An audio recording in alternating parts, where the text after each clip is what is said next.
All right, we are live. Welcome, everyone. Yay. Today we begin Hello. session 3 of our GURPS Conan campaign. Woohoo! All right, before we start, do we have any business to take care of? Point expenditures, anything like that? I did go ahead and do the charisma thing for Ronnke. I figure even though Apentius has been retooled somewhat for faceman duties, we still may need a backup, so I did that. All right, well, as was said prior to the stream, this is session 3, so characters are still flexible. But the beginning of next session, characters will be locked in and no more changes can be made. So if you want to make quick changes, now's the time to do it.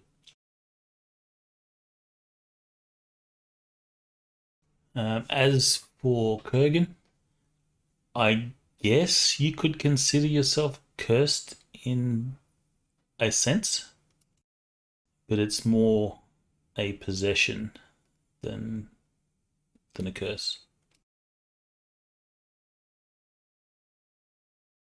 So just more put disadvantage possessed with Wendigo spirit. Yeah, that'll work.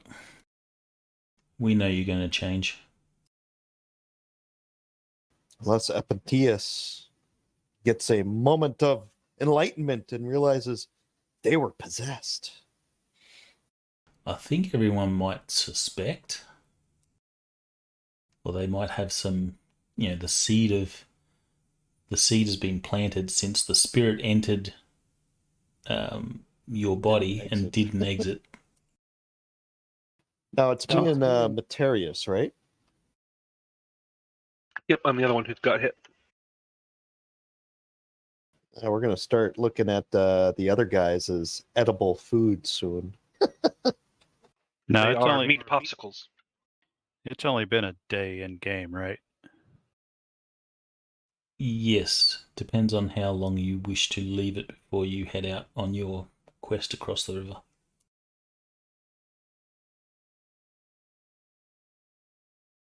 And I don't think Apentius has the ability to exercise. We're going to go with that sort of non-healing approach.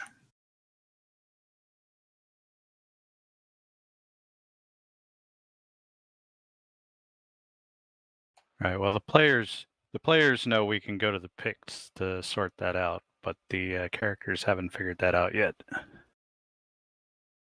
And there will of course be the issue of why would they really want to help you? Well, that's a separate matter. Especially when we go to try to wipe out a village.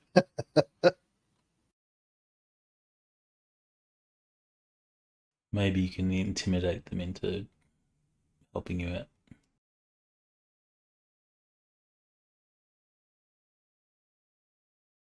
All right, well, if there's no other business, let's begin.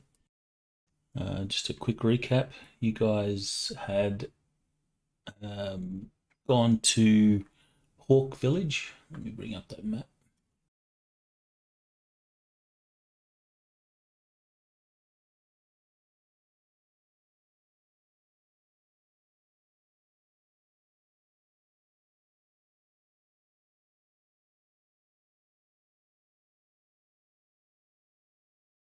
So you guys had gone to Hawk Village, or you were following the trail that led to Hawk Village, and you managed to find one of the missing women, which was Una.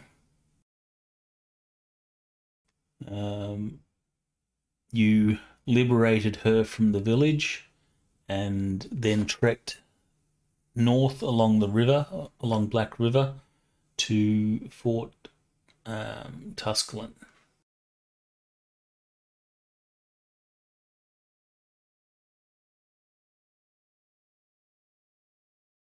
Finally bothered. I finally bothered. I was trying to find something appropriate, and it was really difficult. Looks I great. can't tell what that flag is. I think that flag is inappropriate. The flag is inappropriate, but I muddied it up. It actually has a black dragon on it, but because the resolution's so crap, you can't see it. Oh. It looks like a phoenix.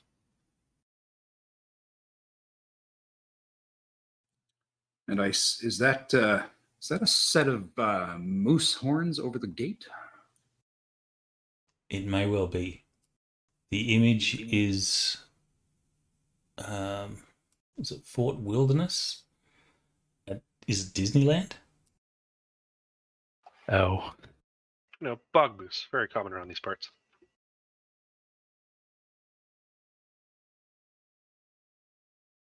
Could be giant elk. It's swamp moose.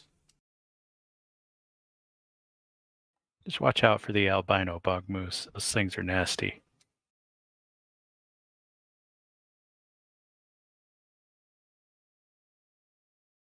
It works. You then handed over what money you picked up from the remnants of Tiberius's shipment.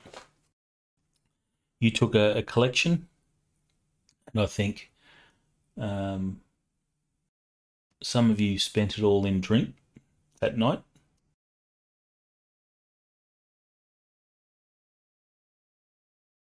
If Phil manages to turn up, I guess Boulder pulled himself out of bed and caught up with you guys.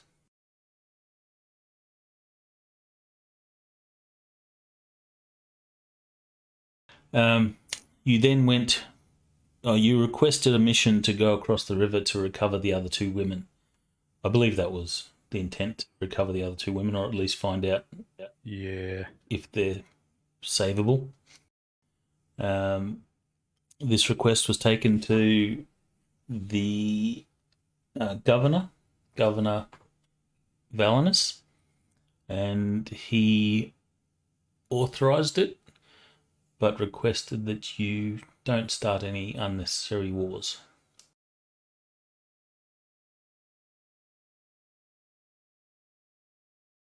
And I think that is about where we left it.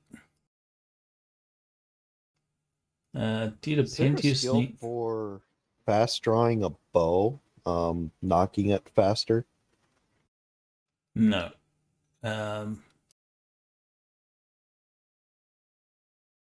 You can fast draw the arrow. You can't fast draw the bow. Well, I'm not sure if you can't fast draw bow, but it will take a turn to knock. So you can do, was it quick ready? So that was only available for heroic archer. I think there's a non-cinematic version of quick ready, which is a significant penalty to the skill.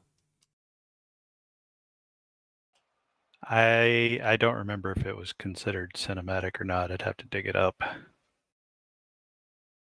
And it might, from memory, it might have actually said something in non-combat situations you can do it.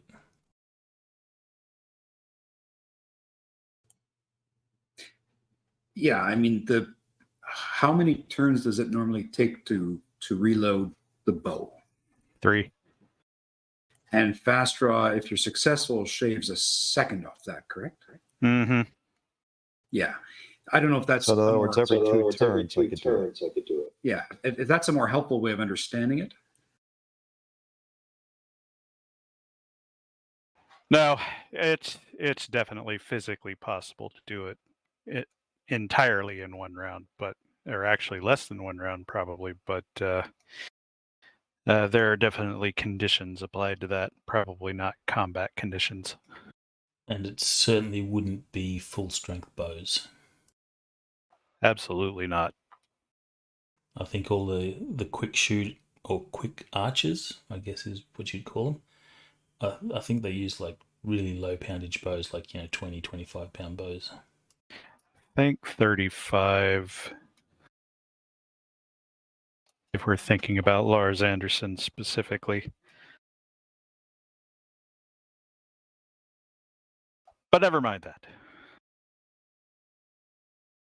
Right, so we were gonna sleep on it and then get up in the morning and rouse everybody and talk over potential strategies regarding what to do, how to pursue. Just something that I haven't mentioned, that probably should be mentioned. While these villages here, like Hawk Village, Wolf, Raven, and so on, while on the map there's one village, that's like the primary village for, say, Hawk Tribe. Mm-hmm. So there are satellite villages that will be scattered in the general area as well. So that should be kept at the back of your mind when dealing with these villages and stuff. So Hawk Village is like the capital for the Hawk tribe, but there's like satellite villages around the place. It might be useful for the GM to mark the point at which the crossing took place. Okay, so the crossing. Do we have a token for that? Well, if you have the counters loaded, then you should have all the pins in there. All right, I can use a pin. Or you can use an actual pin. A built-in pin. Which is not actual. Where do we want to...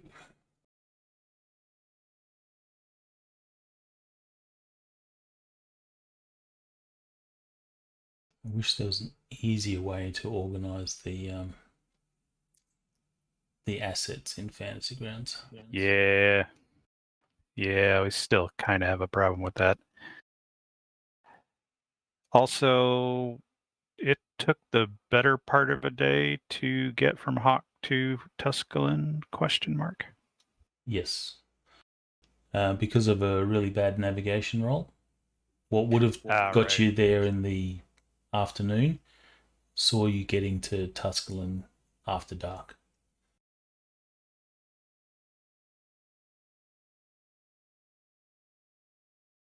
Hey, it was north of us. I got us in the general direction.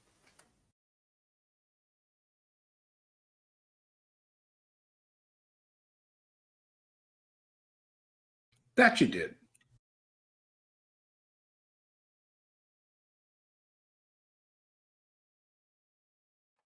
Is that a pin token? Not a token. I've actually done it as an image, so it's not clickable and stuff. Well, you cut it off. Oh. That was weird. Whatever. It serves its purpose. Okay, so that crossing took place. Is it on the north or the south bank of the other river there? I don't know what that is. It is it would have crossed on the north bank of that inflowing river.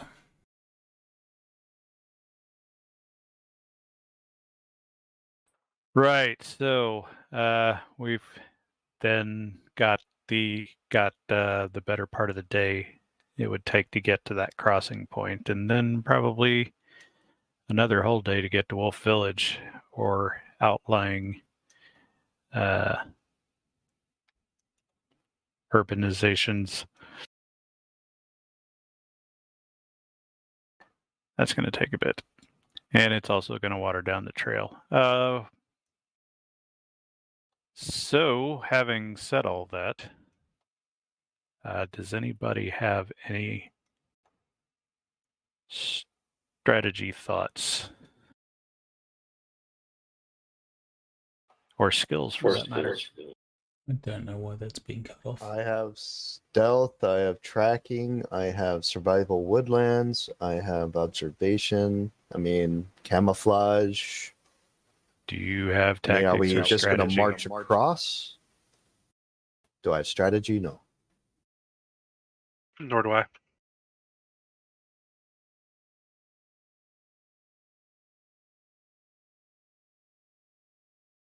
Maybe tactics is actually something can I buy should pick up, though. strategy. Don't we only have one person with tactics? I has it. Hmm. Not highly, though. Maybe that's a change I'll make before next week. Add some tactics and strategy and stuff. Yeah, did you keep the... No, you dropped the talent, didn't you?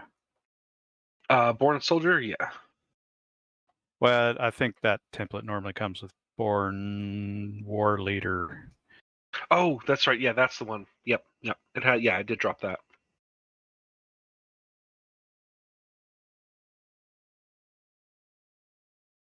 I might So just I'm try to it. get back in then. So anybody got anything else we can use to plot this operation? Well, since we're making changes, being a ranger, probably strategy would make sense. Strategy, not necessarily. No, strategy is an army level skill, whereas tactics is more small unit. It's kind of up to the GM what applies here, and frankly, I don't think any of them's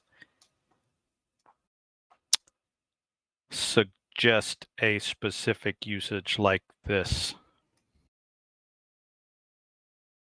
It does say strategy land, but I don't know if that will. I don't know what's better, strategy or tactics. Actually, In your case, it's probably going to be tactics. Tactics is the same as strategy, but it's for unit sizes of 60 people or less. I think that's what mass combat said is the threshold. well, I just remembered that there actually is a precedent. Planning, big picture, permission to act, mission plan. To make a plan, one party member should roll against a suitable skill: architecture if infiltrating a building, leadership or strategy of commanding an NPC force, streetwise if hitting a rival gang, tactics if the group will be fighting, etc. Details are up to the GM. Yeah, that's not...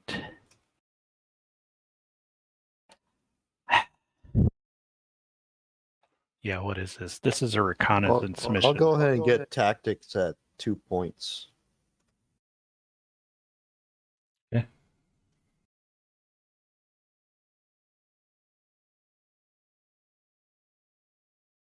It defaults to IQ -6, and it's an IQ hard skill, I believe.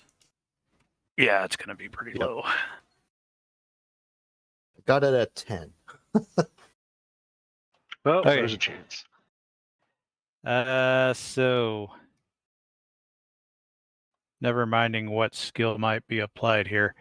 Yeah, if this is technically a reconnaissance mission, then observation might be the skill to use here, although it would not be perception based, it would be IQ based. That's the best I can think of.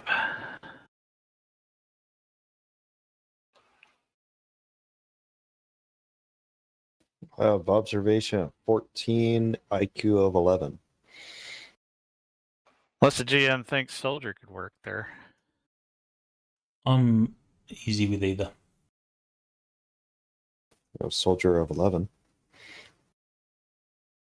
Well, if it's soldier, we'll be okay, I think. Yeah, I mean, I would argue in favor of soldier because Reki's part of being a soldier in most situations. So, we're looking at probably 2 days one way. So 4 days 2 way, assuming nothing weird happens. We need to probably pack for a week.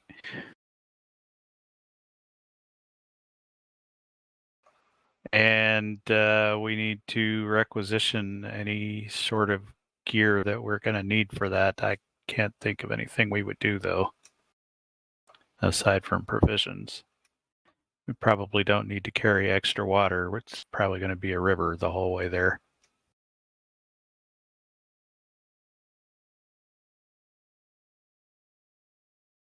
Yeah, I think provisioning is going to be the key. And if we have a plan other than go there, look and see what happens and then react to it. Which, frankly, I can't think of anything better. Now, we could. So here's a choice that we should probably think about making, and that is whether or not we go to the crossing and then track from there, or if we go straight to the Wolf Village from here, which is probably shorter. How well do our characters know where Wolf Village is? You don't. It's an estimate. Well, then I would say we should go back to where the tracks left off. That would make sense. So we're going to have to go as fast as possible because that trail is getting old. Can we Take a canoe down the river. Yeah, I was just going to say, can we do that? Well, actually, that's not a terrible idea. That would save us a little bit of time, maybe, depending on... Well, yeah, I guess given the nature of it, the current should be in our favor. Black River is not a fast-flowing river, unlike Thunder River. But you will be going downstream, and if you're paddling as well, your movement should be significantly faster than walking. Yeah, that sounds like a plan. So we could at least see if we can requisition a throwaway boat of some kind. The fort has canoes which have been donated by Picts. Mm-hmm. In quotes. I kind of figured.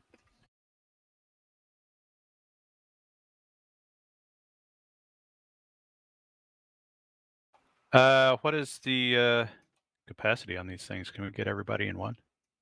No, you could get 2 people comfortably. 3 people would be the upper limit. Damn, these things are tiny. I only take up half a seat. That's true. But Balder takes up Balder takes one and a half. two. He needs 2 canoes. When Boulder rides in a canoe, the bow of the boat is out of the water. He's in the center. He probably has his own canoe. He can't really carry anybody else in it. Yeah, that's it. So we get 2 canoes for us and then 1 for Balder, and he's lagging behind for some reason. If you wanted just to load up a canoe so that everyone's in it, you could probably do it, but that would be at the very... There's 4 of you plus a dog. Yeah, well, those are very small. My real life experience tells me that, we definitely need at least 2. I think 2 is probably safe.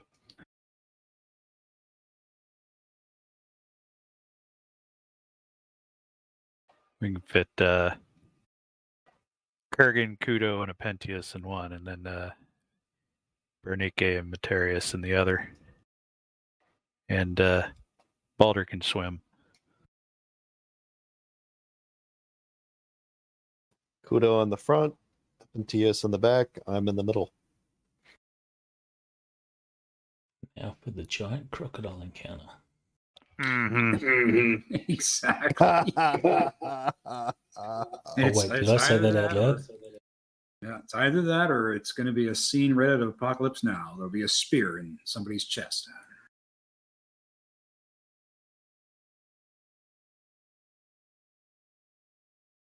Okay, so getting some provisions is not a problem. You do have to pay for it. I would like to attempt to not pay for it. Then you would have to negotiate with Captain Abris and convince him that you guys are worth the investment. And remember, Apentius now has diplomacy and fast talk and merchant. At what level does he have these things? Diplomacy's 15, fast talk's 15. Damn. Whew. And merchant is 14. All right, is that before or after the voice? That's the voice cancels out the talker specialty. So that's going to be just a flat roll. Damn, you got convincing. I sure did. Well, you demand then. Yeah, we don't exactly have your party funds at voice the moment. is so scratching that that people just don't want to hear it anymore. So they're like, okay, here, take it. That's right. Just get it. Just go away. All right, so see what you can do about reducing our costs, and we'll figure out how to split it from there. We're going to have to ask about requisitioning those boats as well. The boats are not a problem, since they were, kind donations. We'll see if we can bring some back.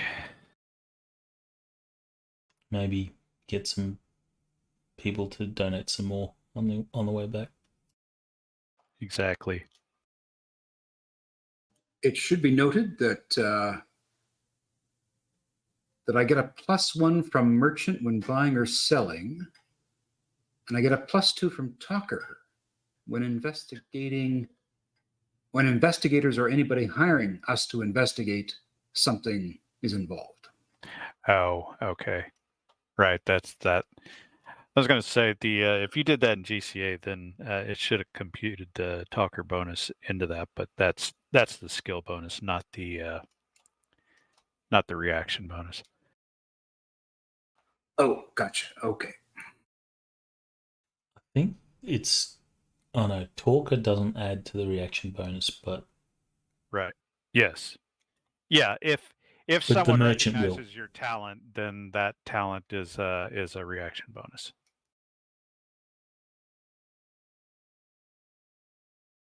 So your plan is to head to talk to Captain Abris and get him to provision you? To see how much he can reduce the cost by providing some pro bono. All right. Give me a either a merchant or diplomacy. Merchant is you're bargaining with him. Diplomacy is you're trying to reason with him.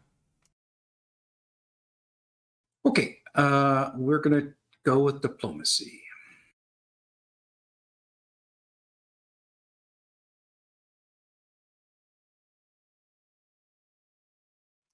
Wow. Sweet. I can see we made a good choice here. You would get bonuses because friendly parties. I think it's +4 for people that are loyal and such. Don't remember that So one. that would make it a crit. Is that from basic? Yeah. I think it's in the social or the influence roles section. Oh, okay. Actually, that might only apply to leadership. Either way, the captain will be able to organize provisions for you as long as it's just food and stuff for free. Okay, well, we can just go with the basic trail rats for that. That's not a problem. So the only thing you'll have to do is add the weight. So it's 1.5 pounds per day per person. So we're going with 7 days unless somebody thinks otherwise, which is going to be times 3, 21.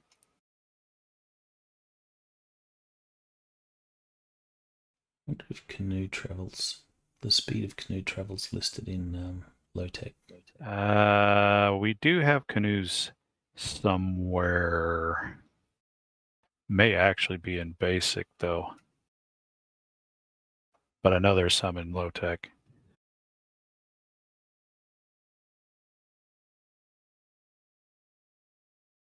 Derp, derp, derp. Where are the vehicles? No, not watercraft. Canoe. Move 2/2.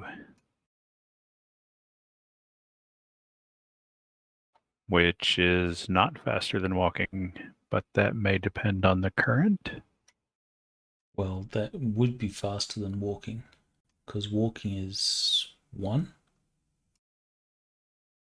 Well, faster than walking, not faster than hiking. So for the purpose of this, let's say your move will be 6. For the point of working out distance traveled. Now that's in the basic. Oh, hey, I happen to be right on that. Double canoe, 30-foot canoe. Yeah, that's a bigger canoe. Move 1/3. Yeah, it's a higher top speed. Have any notes on that? No, I don't see anything. So in terms of distance you can travel, it'll be, I'm assuming that the river is going to be considered good roads. So it would be 10 times the full move. So that was 6. So you could do 60 miles in the canoe in a day.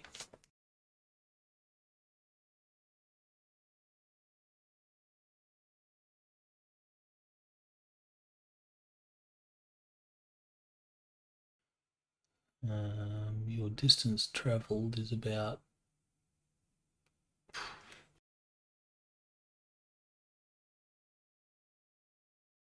12 miles.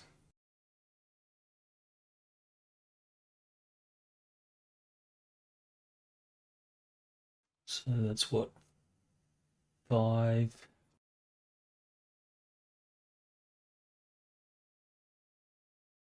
Is the travel time considered 8? If it's going 2 miles an hour, maybe 3 if you add the current to it or something. That's going to be 4 hours.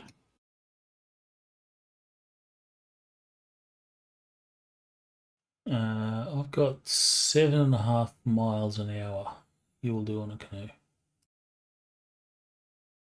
So somewhere short of 2 hours. Yeah.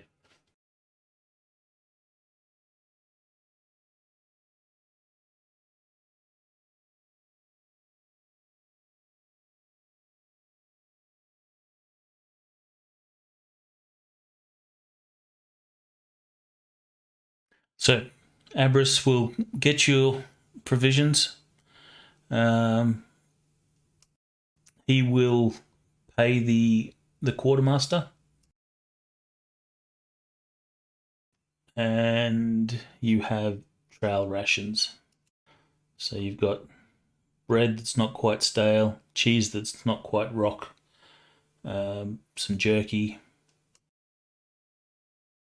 Perfect. some fruit that's not quite rotten.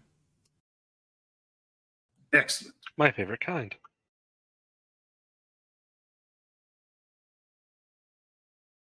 I think we're set. Actually, now that I think about that, if we might be able to paddle up the river. That won't let you track though. What's the other one? No, it wouldn't let us track. Yeah, we still need to be able to track. But we could probably take the boats with us. Potentially. I guess that depends on where Well, they me went. and Kudo can track while you guys, Yeah. we can. We'll judge that when we get there. We'll see what we can actually see. Because if he can't pick up a trail, then we may end up having to just go up the river and see what we see. So yeah, so this is, sometime after sunup. Give us an hour to plot this thing, and we could be on our way before noon. All right, so noon is your departure time. Well, we could arrive by noon. We'll depart as soon as we can. We are in a hurry.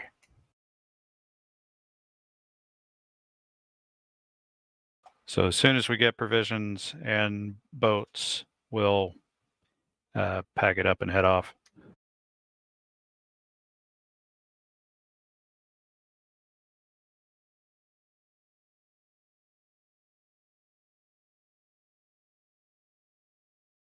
All right, so if you've planned it, does anyone actually have the skill to use a canoe? Probably not. Nope. So No. boating is a dex average. Paddling a canoe is going to be routine. So You have to roll once to enter the boat. Boating, Dex -5, IQ -5.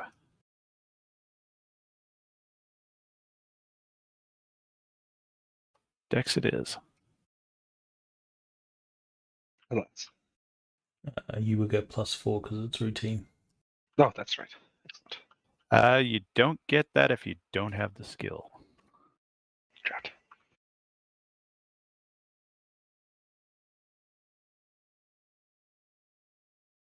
What about soldier? Would soldier count in this?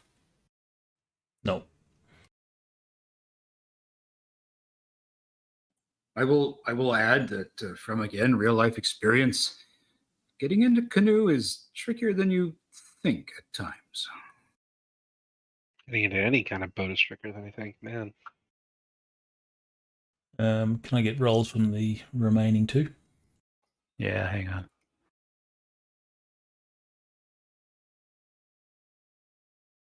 It's this stupid skill's not working right. Okay. Huh. It won't let me put 0 points in it.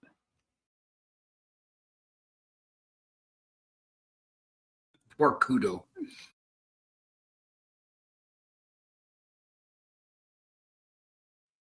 It's weird. That's weird. You should be able I had to to do 0 I had to points. actually put the default in there. I had to put the Dex -5. Whatever. So when you put Dex -5, then it allowed 0. Yeah.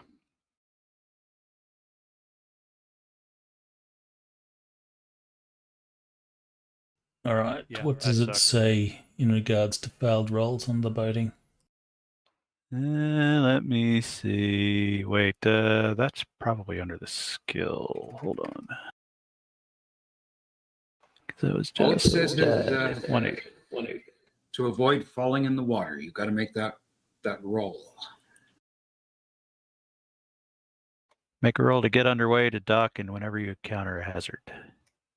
If using this skill at default, also roll when you first enter the boat. So it looks like we made a mess So of we all getting got in. wet. And there's a bunch of soldiers laughing at us from the fort. We're not goddamn Marines. There is some people yelling out to you guys.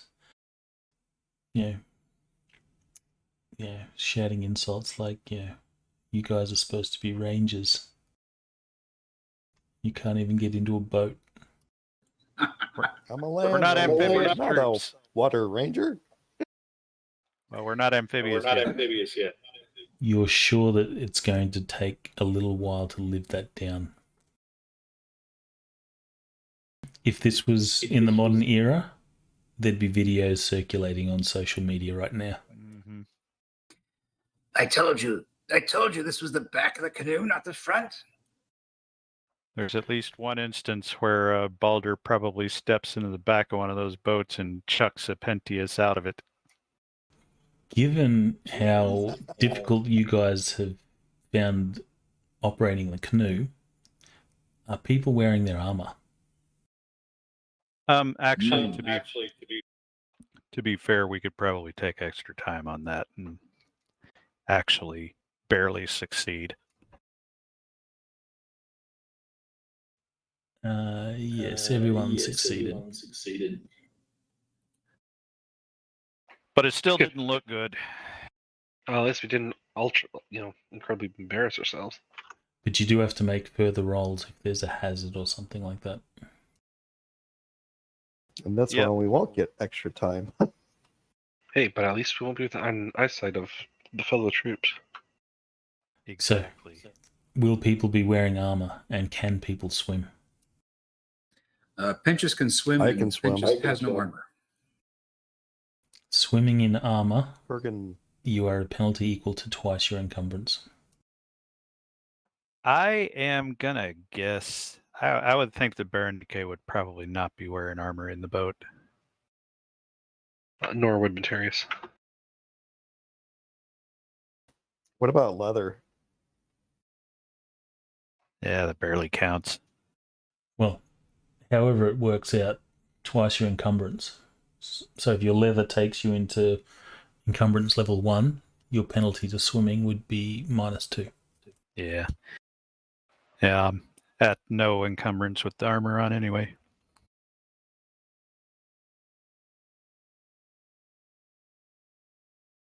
But still. All right, so after an ignominious start, we get moving. And just because someone can roll a universe reaction roll to see if there is actually a hazard, Like a giant crocodile. like that giant crocodile. Who's got the duty? Make Paul do it so we can blame him. I don't have duty.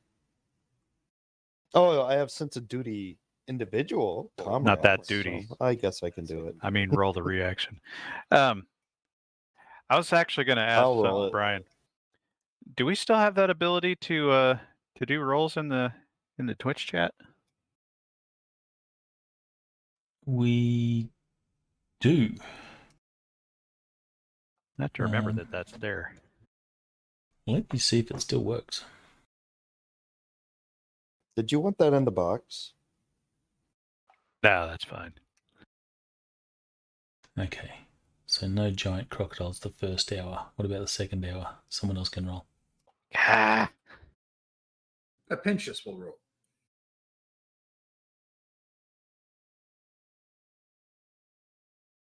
Well, that's the time to roll high.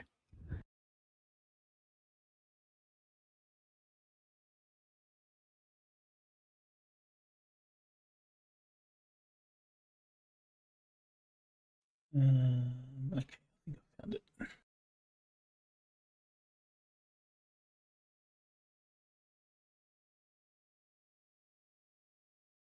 Actually, no, that's not it. Where would I have put that?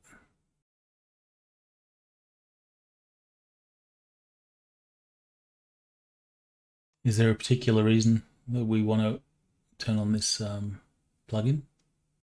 No, I was doing my chapters on the Sea Dogs, and was reminded that we were doing that before, and I meant to ask if that was actually still available.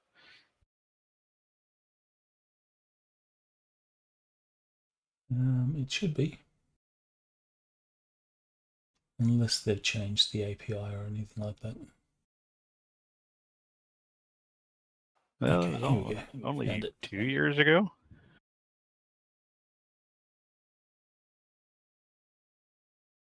Two or three.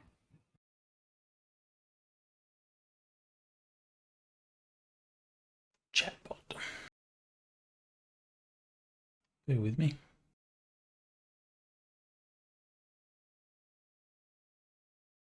Test fire.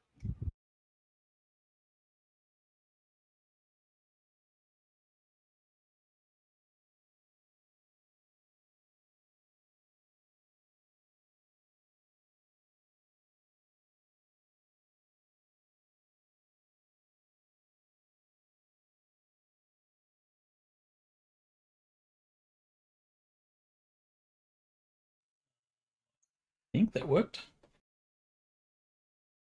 Check the chat. Well, Yeah, it doesn't look like it looks like actually rolled. Well, it didn't roll, but it Oh, activated the you bot. didn't roll. Yeah, okay, I see that.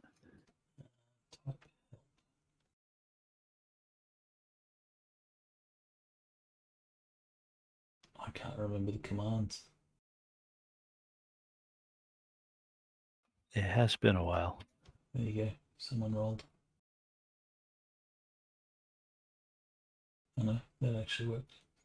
So you do exclamation roll. We'll roll Oh. 3d6. I didn't know it had a reaction roll built in.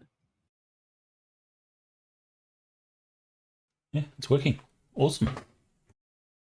Well, there you go. I will leave it up. Next time we put the chat to work.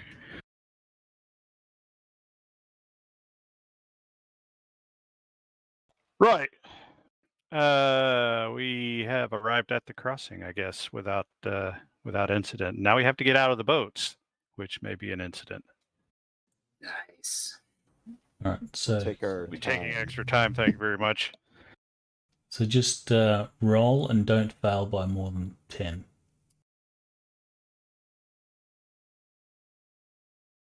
Or don't fail by more than 5 if you're taking the -5.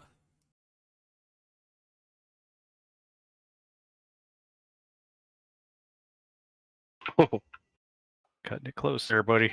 Yep. Hey, what about Kudo?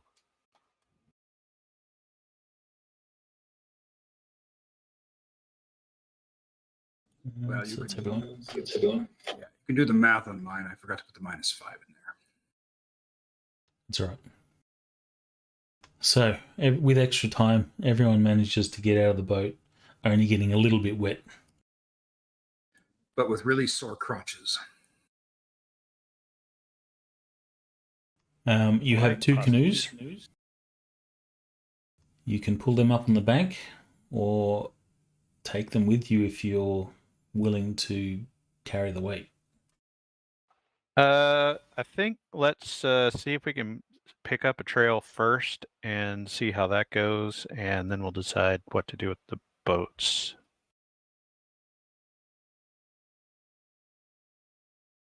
Me and Kudo are gonna start combing the area for tracks.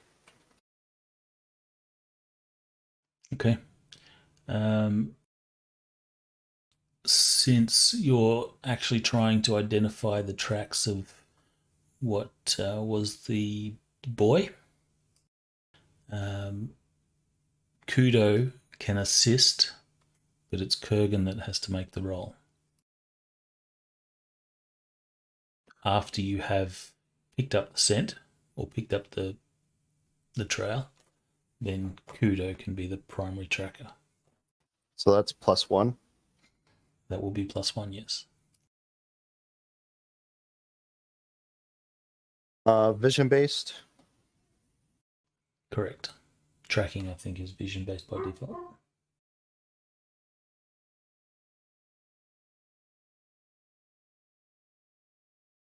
So this is actually going to be at +3 if it doesn't roll right.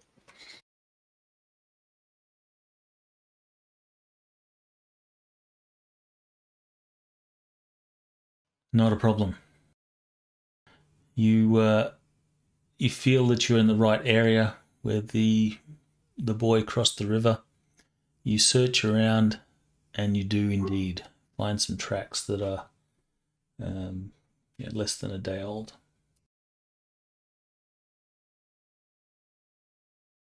Tell you what, let's take these boats a little bit further upriver and try to hide them.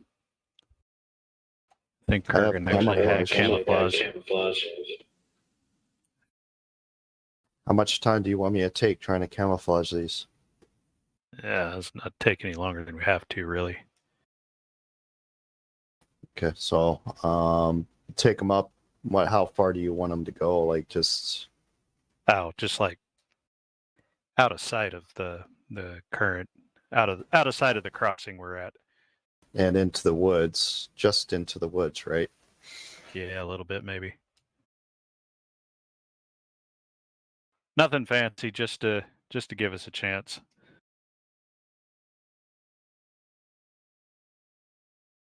Ideally, we'll be coming back with a couple more people.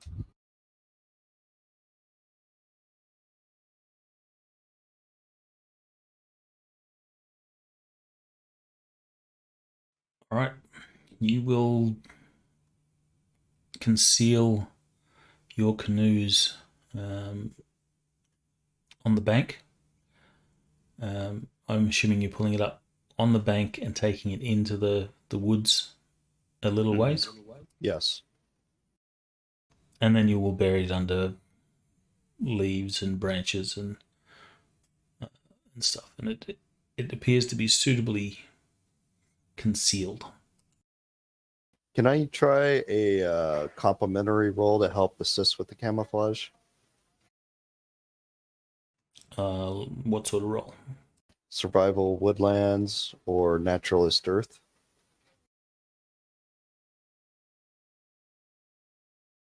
I'll give you survival as a complimentary.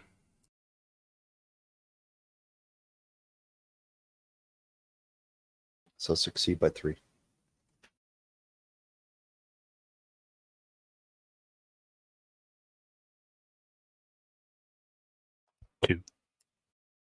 Oh, it's only +1? Compliments only one. Yeah, succeed by 2. Okay, better than 1. Same as assists. And you can only have 2 people assist on a task. Anybody else want to assist?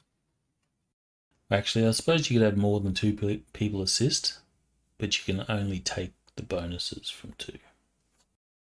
It's probably better I don't. I don't think there's an actual limit except for logic. I thought there is actually a hard rule that says only 2 complementary skills. I don't believe so. In any case, it was a success. You've hidden the boats, and then you start to track. Your speed is significantly reduced because there does not appear to be any sort of good tracks or trails along here. Every now and then you will get to a spot that you can see that people have frequented a fair bit. It's kind of like a game trail that the locals have also utilized.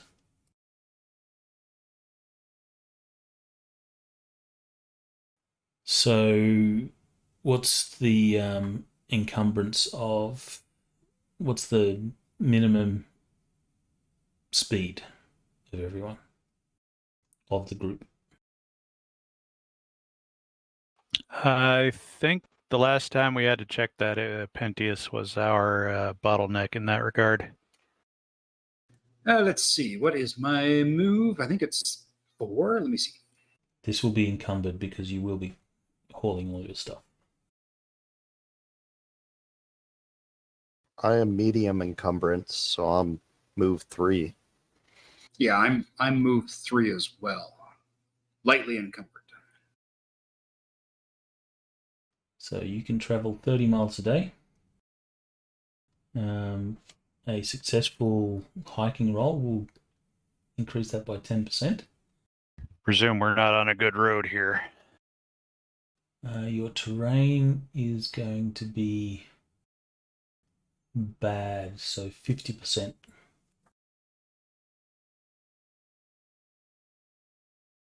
Would navigation land help? That's a separate issue. Okay. What Well, did you're I getting off to a break? good start. Does anyone know what a failed hiking roll does? Isn't it more Well, physique? I think in this particular case, it just means we're delayed further. In practice, though, that I would think that means he Just says got a failure. blister on his foot or something. Just says failure means you forego the bonus.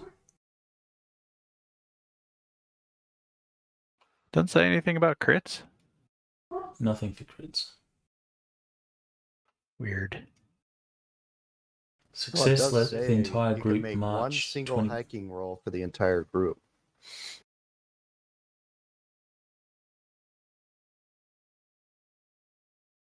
It has to have leadership 12 plus.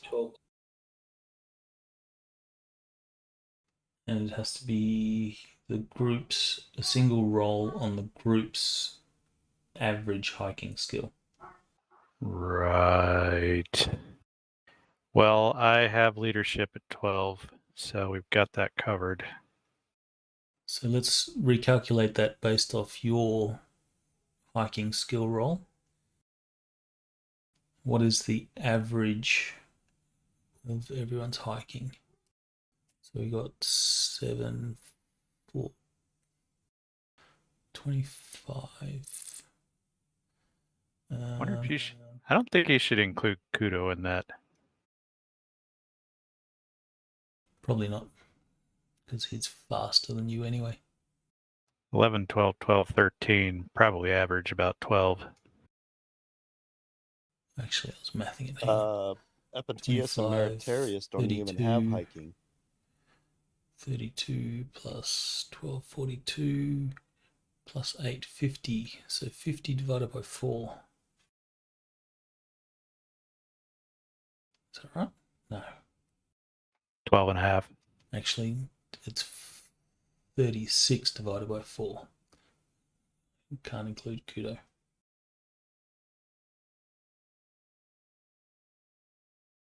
So 9 is the average. That doesn't make any sense. How can the average be lower than the lowest? So 11 plus 7, 18 plus 12.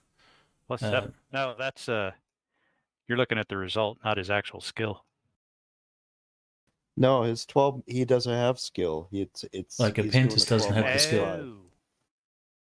So 11 plus 14 plus 7 plus I 12 stand plus corrected. 8 divided by is So 52, 38. divided by 5 is 10.4. no, we don't add Kudo.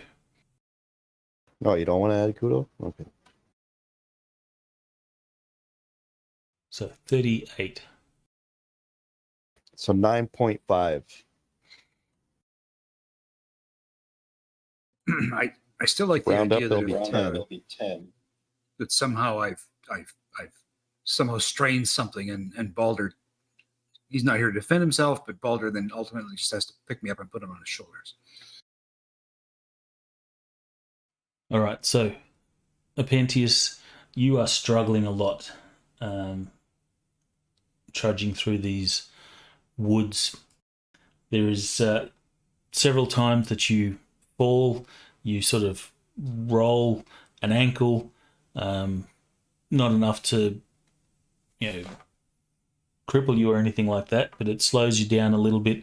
You have scratches all over you. The others that actually failed their rolls would have similar. Who else failed? Materius. No. Pentia succeeded. So it's only a Pentius. So this has been hard. So you have leeches and all the horrible stuff. You will make 15 miles. I assume that you're going to follow the river. Assuming the tracks follow the river. The tracks And we're following the do tracks. follow the river.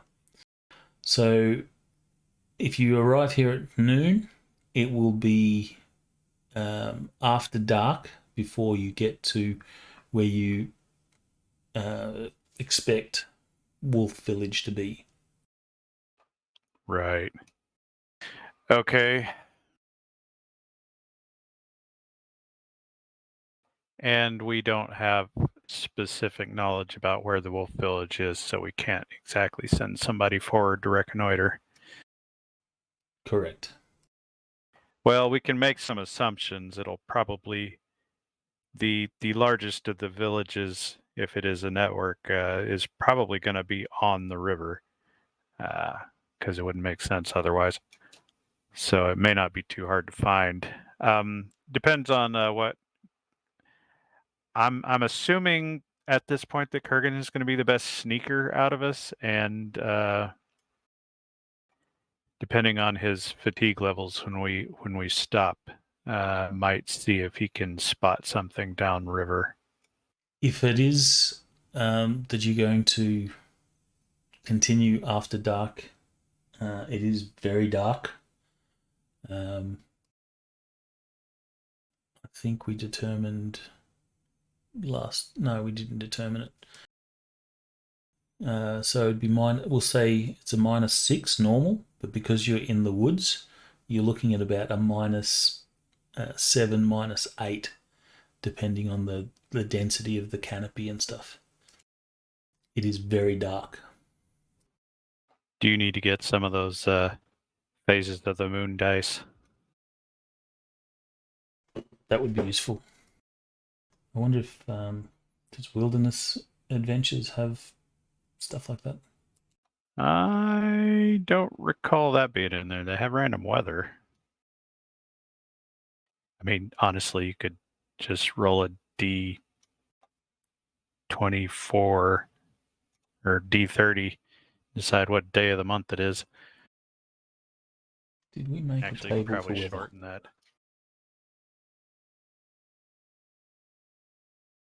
It's 3 out of 30, so it's going to be 10. You could roll a 1 on a D10 for a full moon, and like a 10 for a new moon or something like that.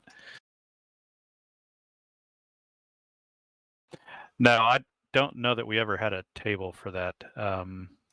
I've always used, in all the campaigns that I've run, it's always been real world calendar. So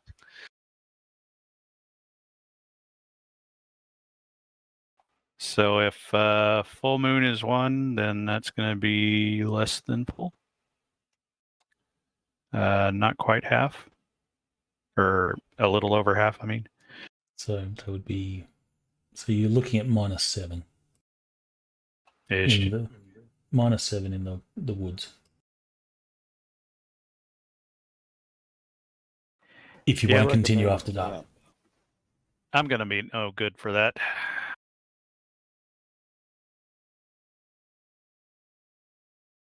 Looking on the river after dark, well, as it gets dark, the river winds too much for you to be able to see too far downriver, so that if there's a village on the river, it's definitely not within sight of your current location when it gets dark. Oh, I kind of meant for him to be scouting out like that, but that's up to him whether or not he feels safe doing that on his own. Does he have night vision at all? Kurgan does not. Really? I have thought he did. acute vision. Well, it helps. Okay, I don't think anybody has night vision in this group, which is weird. Kudo does. Well, but he can't tell you if there's a village down there. I'm able to Kudo and Kurgan have like a we can communicate with each other. Not like that. Apentius could try to cast an incantation on himself called Scry.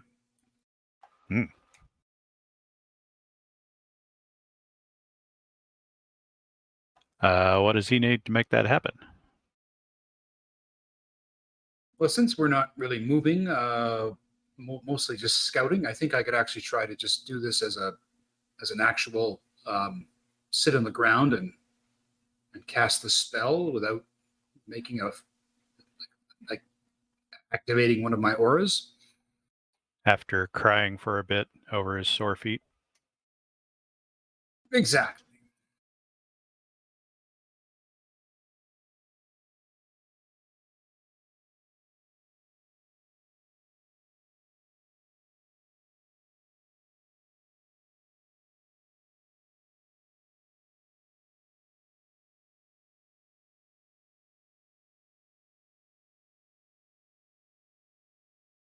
Okay, but he's going to need a specific location to send that to.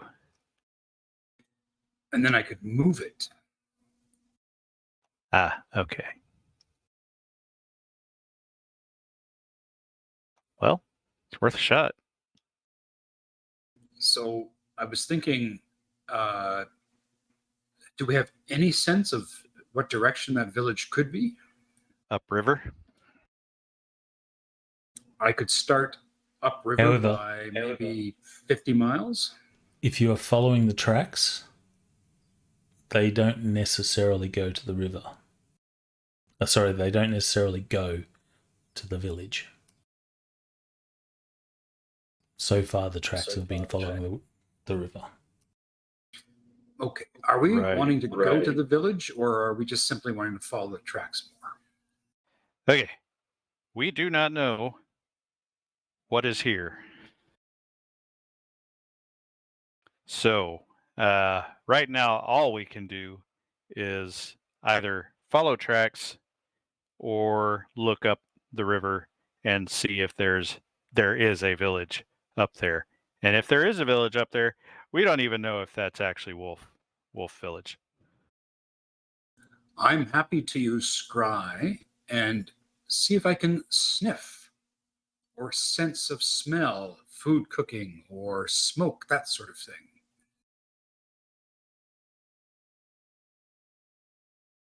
Simple enough. Yeah, otherwise, I suppose Kurgan can poke around for proper campsite while you're doing that. So I will sit on the ground, and instead of doing this as a spell that I already have on me, I'm simply going to start to generate this spell or this incantation. It takes 5 minutes for me to do this. Scry uses normal range costs. So for a typical casting, I'm going to put the I'll put those in the box here. Hang on.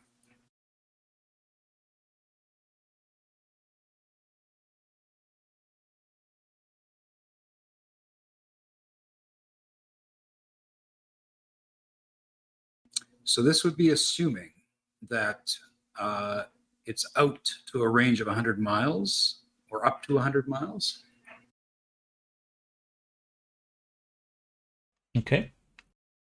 Well, to be fair, we probably don't need more than 10 or 20. I realize that may not be the break point. Yeah, I'd like to start, say, at maybe 25 miles and see if I can sense anything, and then I'm going to move it sort of in 5 and then out 10, if that makes sense. Yeah, just some kind of search pattern. Yep.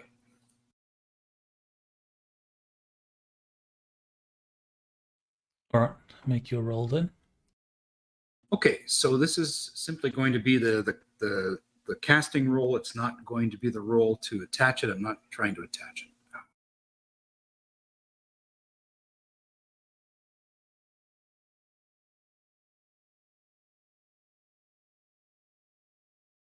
Sweet. Damn.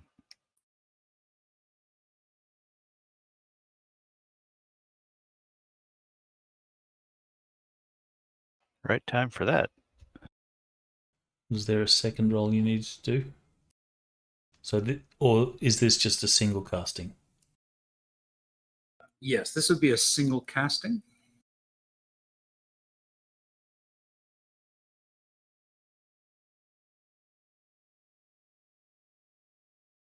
Okay, so you get to make sense rolls as if you were in the spot projecting. Okay, so you don't have night vision or anything like that. Yeah, if they have torches. All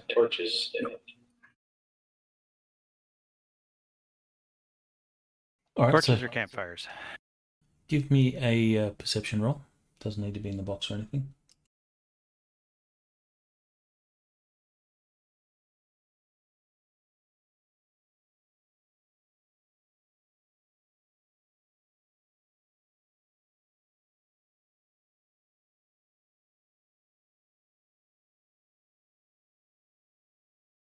You're probably close to there.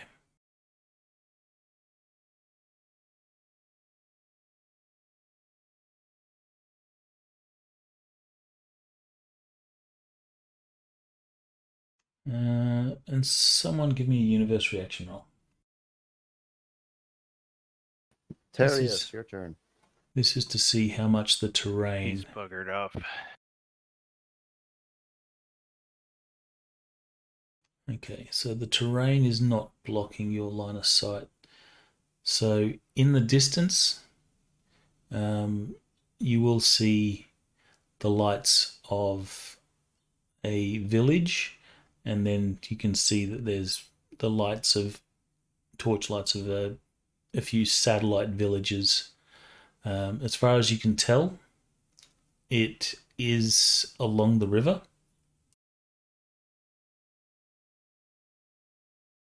Or the sort of main source of light is along the river, and you've got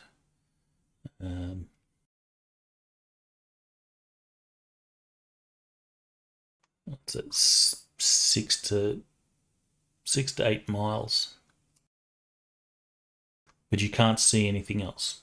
You only see the pinpricks of light in the darkness. Okay. So so Apentius, as you sort of see him sit there, you can sort of see this strange bluish glow start to emit from his eyes because it is dark. And does anyone get freaked out by magic? No. Ronnke is not overly fond of wizards. But he's only half wizard. right. So Ronnke will get up from the ground and say, I see lights 6 miles hence.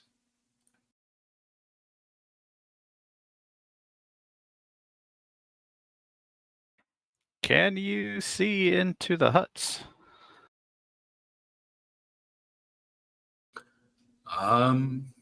Well, I can continue to do this.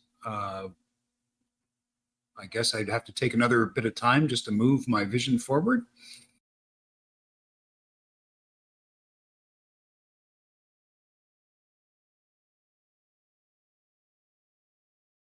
But I'm not sure if it allows me to get that specific.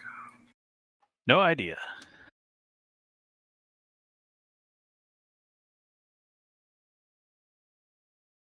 I'm not sure. My gut would say this is more about, like it says, I can project my sense of hearing, sight, and smell to any spot up to 100 miles from my current location. And then I can move it. So I don't know. It's unfortunately it doesn't get that specific. Well, the fact that it says you can move it, you just move it. So you can move your site into the village.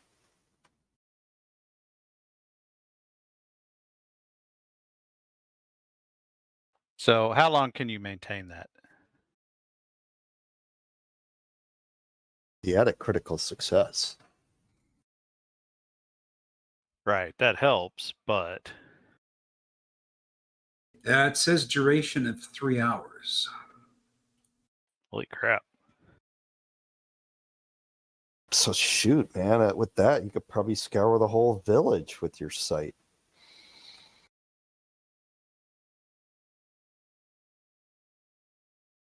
Well, unless you've got something better to do, I'd say start rummaging through all the huts and see if you can spot them.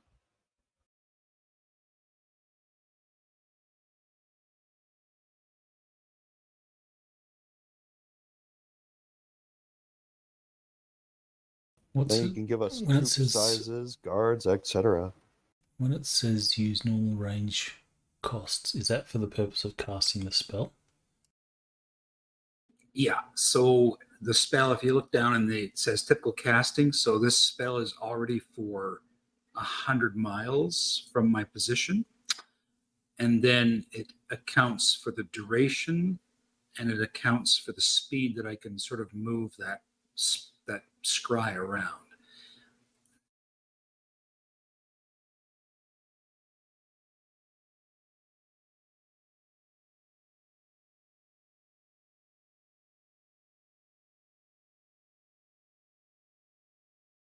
Okay, so you are going to move yourself to the village. Correct. But I think I would need to make more sense rolls, GM, as I shift and get into a new location.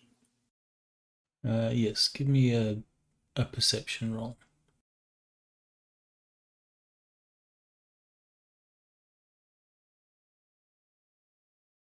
Okay, so you will project your sense to the village. From what you can tell, everyone is going about their normal business. There is some fires. You will see that there are some guards posted, but your vision's not great. It is night.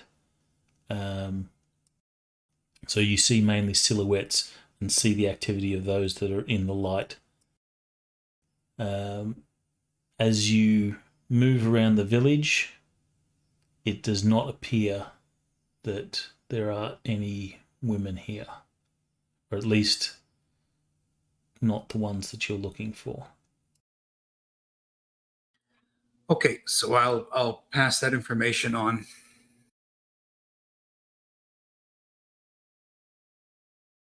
All right.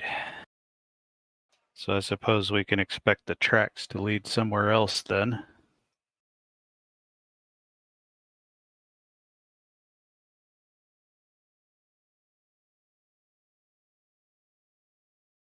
Survival skill for a campsite. So you're going to camp during the night? You're not going to push on? Yeah, there's no reason to push on at this point. All right, so give me a survival skill.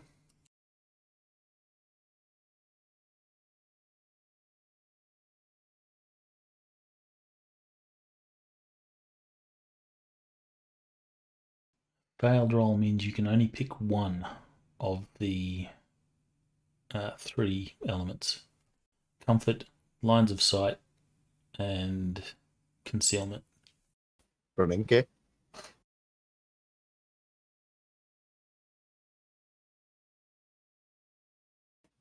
Which one do you want? You making up words now? I'd say comfort, I suppose. Comfort. It is. So you guys will bed down for the night. You can scratch off 3 of your rations. Right. being your rations for the day. Are you, since you're in hostile territory, will you be having a campfire, or will you be dark? No fire, keep watch. Do we have a watch order? Probably not yet. Okay, so everyone's in we the have it. watch list. What order do we want to put them in? I honestly don't think it matters at this point. Unless Apentius needs sleep especially. I'm assuming that's not a thing here. No, I mean, aside from just wanting to rest my aching body. Yeah. Could probably take Kudo off that list. Well, actually, he's got to be there to be on the formation, doesn't he? Yep. I believe so. Yeah, we can just, I can just ignore that. put him on the same watch as. No? Ah, He's still in the never mind. formation. Very well. Yeah, just I don't know. Can we assign that randomly? Don't think so. But I will edit accordingly. We can do it manually. So who's going to be first watcher? Kurgan gets 3.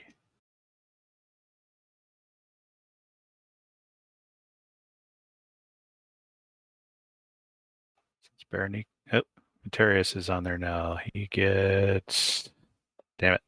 I threw the dice too hard. Materius gets 1. Me, I get 6. So Which that we've would only got be 5, so put me 5. And it's Apentius or Balder. Balder gets 4. Apentius Okay. gets 2.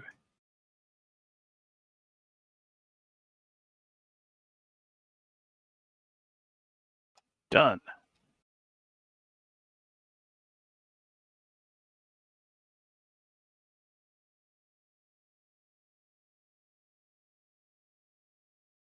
Anybody who's on watch, be ready for shit.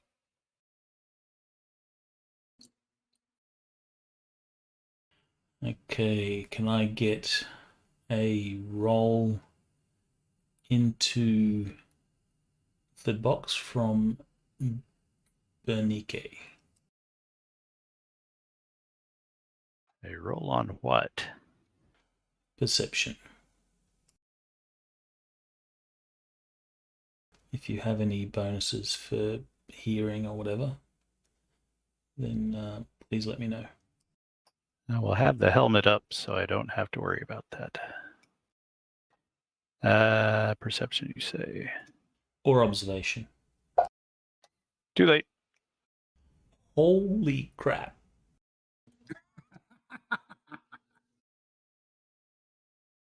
I take it did not go the way the GM wished it did. Is that a crit? I wish I had luck.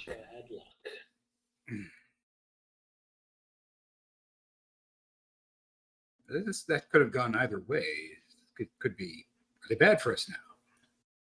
Well, if he wishes he had luck, then that makes me think he got like a crit success.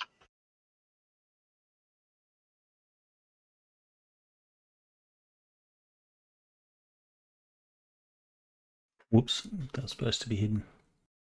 Yeah.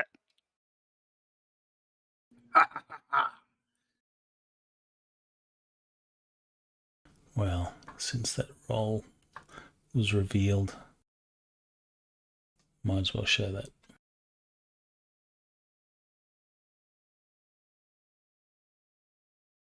Excellent. Well done, Berenice. We'll never see that again.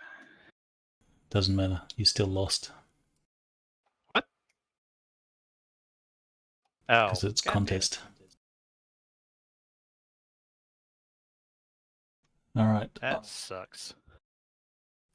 I will get a roll of a d6 from everyone. The highest make will a- lose. Oh Need- man, You need I was waiting for that. you need to make a random PC table. Should get Phil to export his, I think. Well, it wouldn't work because his would be a Different different PCs, set yeah. of PCs. All right. Yeah, So actually, if you do that, what you need to do is get that Tarot module. Is an extension, because that lets you set it to where it's an elimination table, and you can actually checkbox ones that you don't want to be on there. So, like, you could put everybody on there, but if you needed to do it without Kudo on it, you could just uncheck Kudo.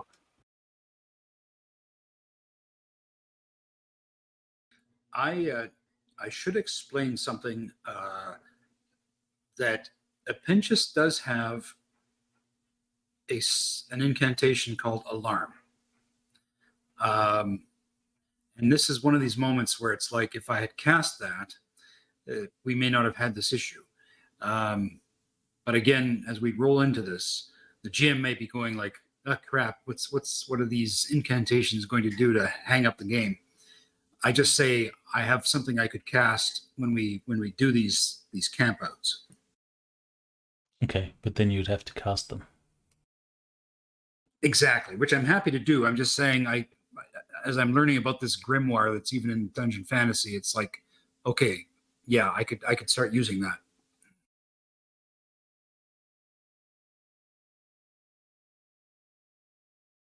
All right. So, Materius, where is your character sleeping? Describe the location that you're bedding down. He'd probably be leaning sort of back against a tree a little bit, sort of trying to nestle in between some roots. Sort of keep your back to the wall, sort of a thing. Yeah, I know exactly what's going to happen there.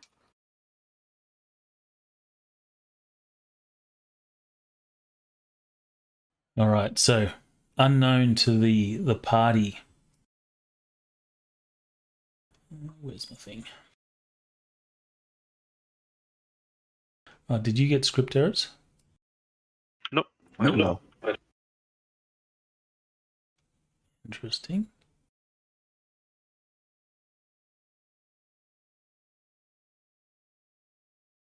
I wonder if that was something that got patched with the latest update.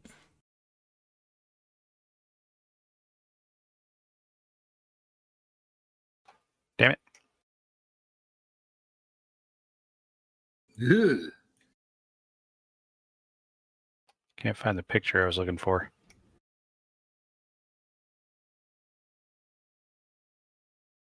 Now, there's a thing where anaconda or a really large boa can actually use a tree to help constrict a larger creature, like a crocodile, alligator, or something like that. So they'll Give it actually leverage for wrap additional around the force. tree. Well, this Yeah. one's big enough; it doesn't need to worry about that.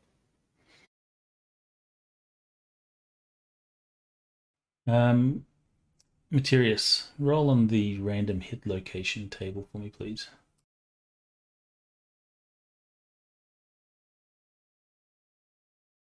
Hit location, humanoid.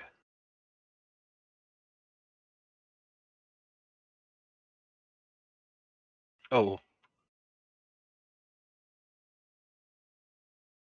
All right, it's not going to be to the vitals.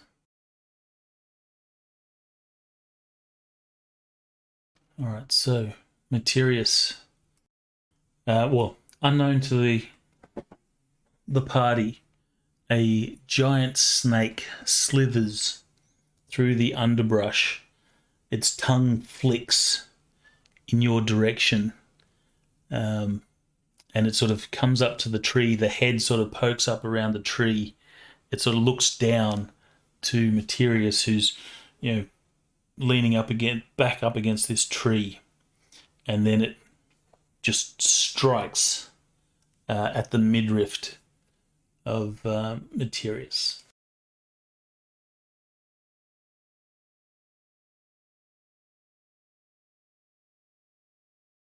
Ouch. Yes, I should probably roll. We might do critical stuff. Is it a constrictor or a viper? It is a constrictor. Well, that's good. No poison attack.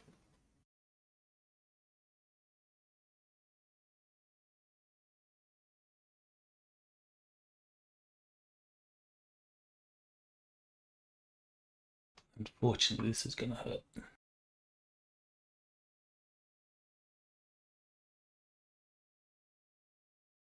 Impaling.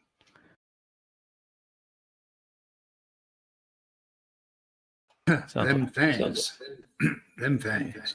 That makes it a viper, not a constrictor. Well, not according to the Dungeon Fantasy Monsters. Yeah, I think they're mixing their metaphors there. Whatever, carry on.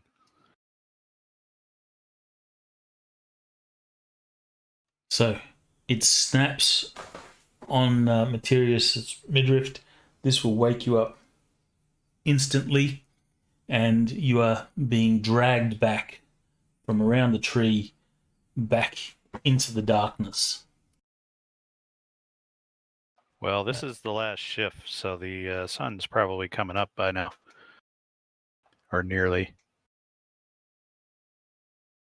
We will say darkness penalty will be at -3. So Right. Materius, can't- do you scream? There will be much shouting of surprise and pain. Screaming is a strong word, though. So You're Are so you- quiet, Materius. We don't know sometimes. Sometimes you just, take the pain in silence. Well, that just means when he screams, it's very important. which this is quite important. Do you wish to spend a character point for a flesh wound? It's impaling. That is quite a modifier. That will be 12 points of damage unless you have some DR. Which I probably would not if I was sleeping. I think there's an argument that if your armor is like leather, if your armor is flexible, then you could sleep. You can oh, sleep in hard armor, but I don't know if there's a rule for it. Hold on. But go on. Yeah, no, I'll flesh wound it. All right, so you will take 1 point of damage, and lose that character point. You have to have a character point to spend, though. Yes, I had 2 spares.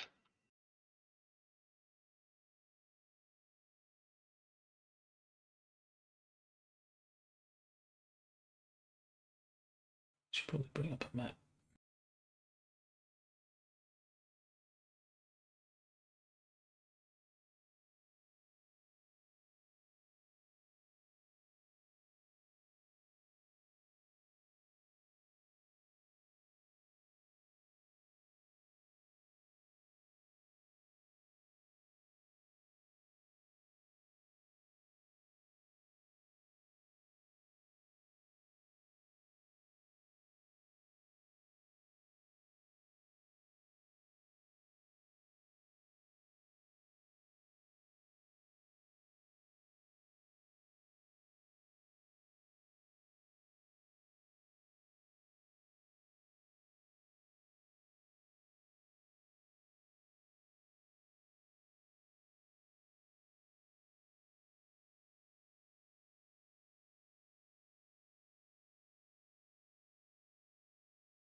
Put yourselves where you would be sleeping.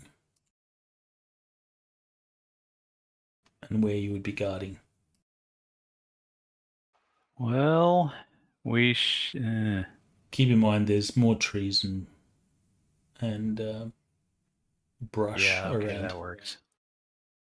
I guess that would be an actual tree that Materius was sleeping against. Berenike is awake, so he's probably where the fire would be.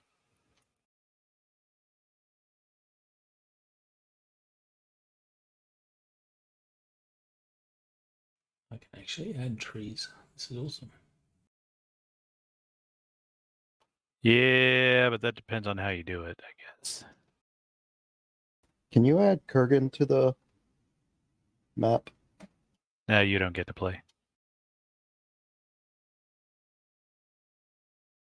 Is that everyone on the map? 1, 2, 3, 4, 5. Yeah.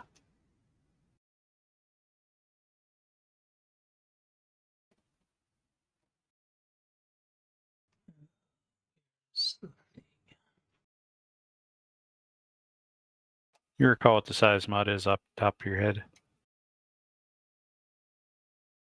+3. Roger.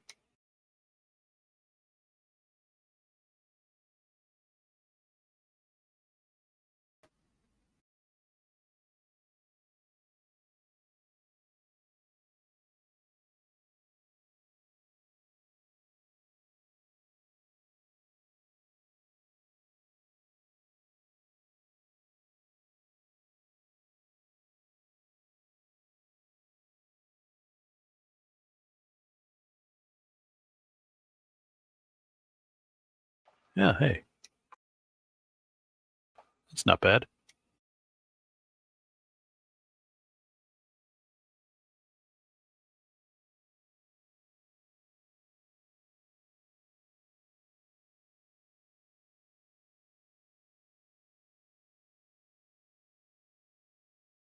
There we go. It's more of a giant fern, really.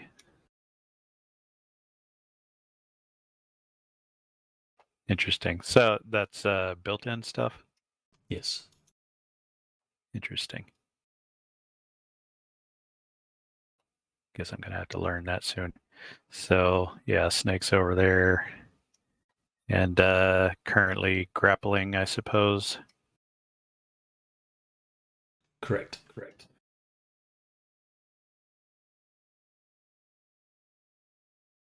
All right.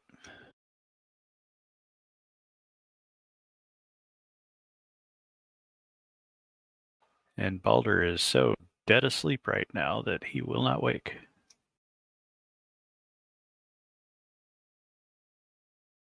Well, everyone is awoken by the screams.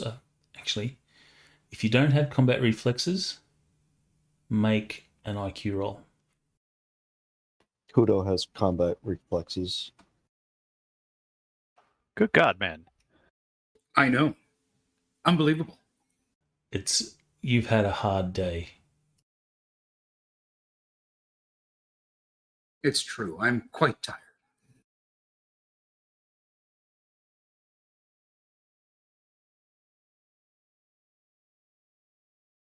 So Pentius is the only one that doesn't have combat reflexes.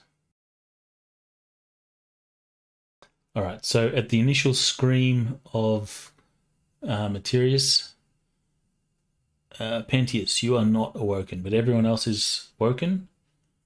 I think combat reflexes means that you are stunned for this turn.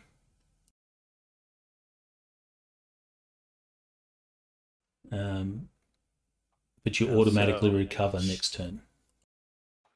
No, we get a +6 on the roll to wake up.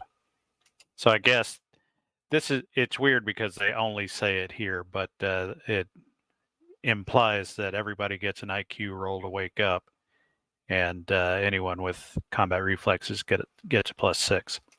That's why I said only people that don't have it need to roll. But it doesn't say anything about whether you wake up stunned or whatever. So it sounds like we It says need to something wake somewhere up. else. I would assume that's like part of the surprise or whatever. Well, I'll assume that everyone is frozen for one turn, unless if they have combat reflexes, which you all do, so that's fine. Well, Berenike was awake. Bernie, you're awake, so you can immediately jump into action. And I shall. Give me a perception roll. This will determine if you know what just snatched Materius.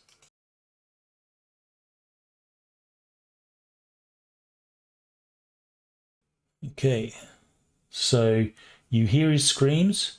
You see something in the sort of shadows moving back behind the tree, and I guess you can see the sort of silhouette of Materius's body flailing about, but you don't know what's sort of dragging him.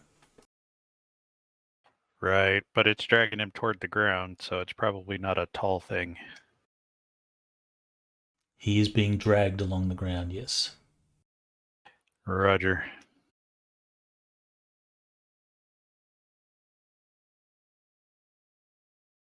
So we'll start with Bernie. Okay, so for one round, I am going to. Well, I do have a 14 dex. Okay, I am going to take the option to do a move and ready. So it's a dex -2 to basically pull the helmet down. Were you standing or sitting? Standing. Oh, good God. Our rolls are getting worse. Okay, so you will spend this turn doing your thing. Actually, no. I think that means I drop it. I believe that means I dropped it. So no helmet. 1, 2, 3, 4. Okay, so that'll get me over there. All right, so once you get there, you will see. Okay. Oh, there's a snake. Actually, it is a +3 size modifier, so Yeah, that's true. you would have just seen it when you got there. So when you made your perception roll, you would have got +3. No, you would still would have failed because of the light, that would have been darkness. You would have got +3, then -3 for light. So you would have still failed by 3. Never mind. But now that you're right in front of it, you can see a giant snake. I'll get you to do a fright check. You can add the combat reflexes bonus. Is that really worth a fright check? It's not a combat reflexes bonus. You do that every time. It's an in combat bonus. Well, this is in combat. It is a giant snake, and it is technically in combat at this point, even though, well, yeah, there is fighting going on. But it is scary. Did I make a modifier? I did. I don't know. It's just a snake. Yeah, it's a snake that's like gigantic. I mean, that's a big snake, definitely. So is fright off your will?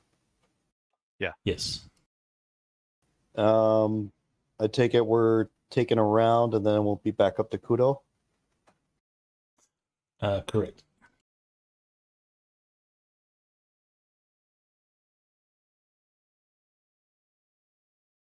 All right. The snake will slither back.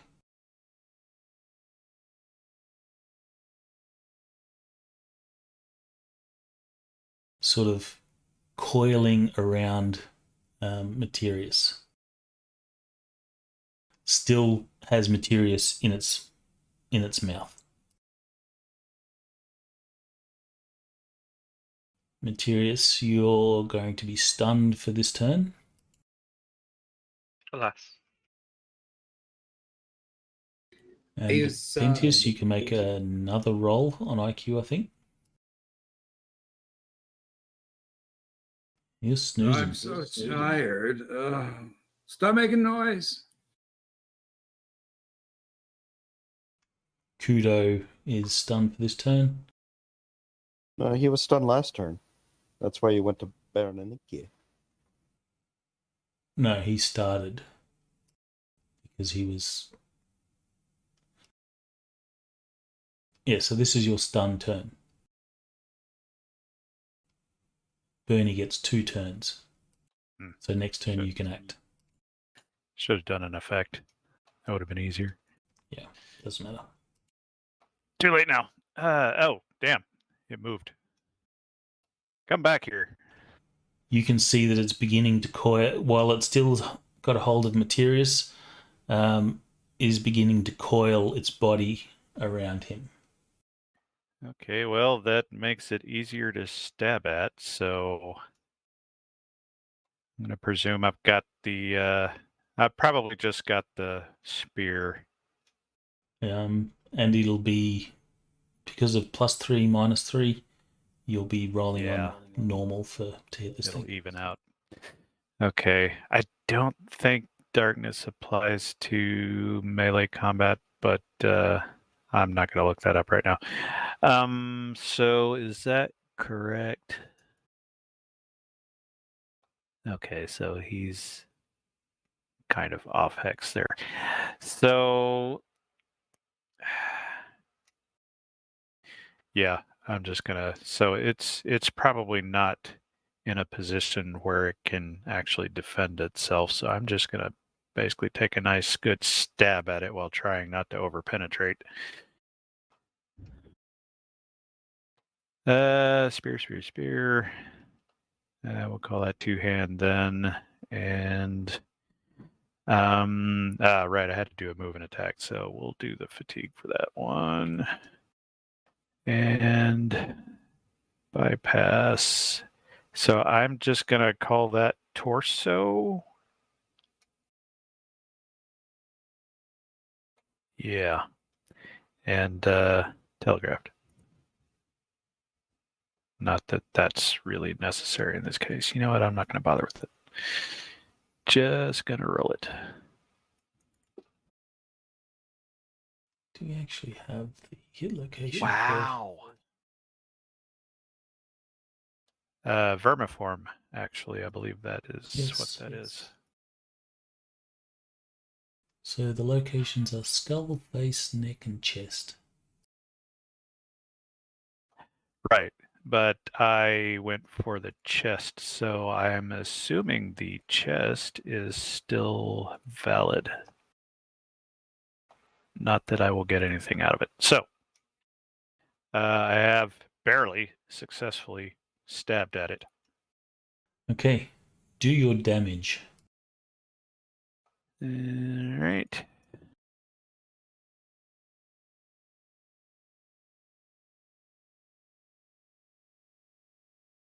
So is 10 hit points going to overpenetrate? I presume that's not. It is not going to overpenetrate.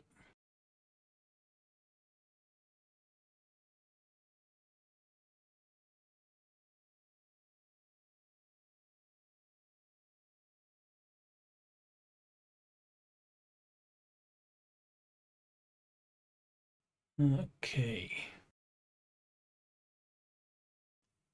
All good. So we're still assuming we just woke up. We're now getting up to our feet, etc., etc. So you did nothing last time, so now you'd be able to get up. Yeah, I would think that's correct. So Yes. we're lying down. Now we have to start getting up. All right. So I am, and going from lying down to kneeling takes a turn, right? Correct. Yeah. And can we pick up weapons while we're doing that? Sure. All right. So I'm going to be grabbing my bow and an arrow as I get to my knees.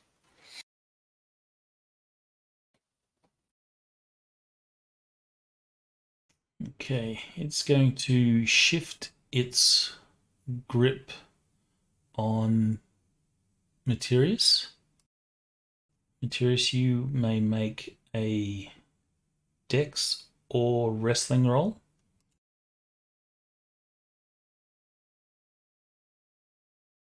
Let's see.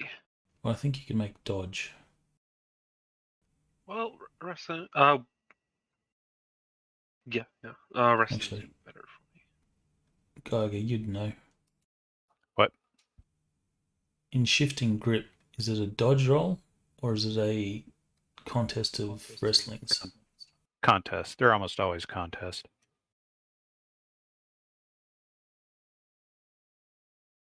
And those are almost always strength, dex, or best grappling skill.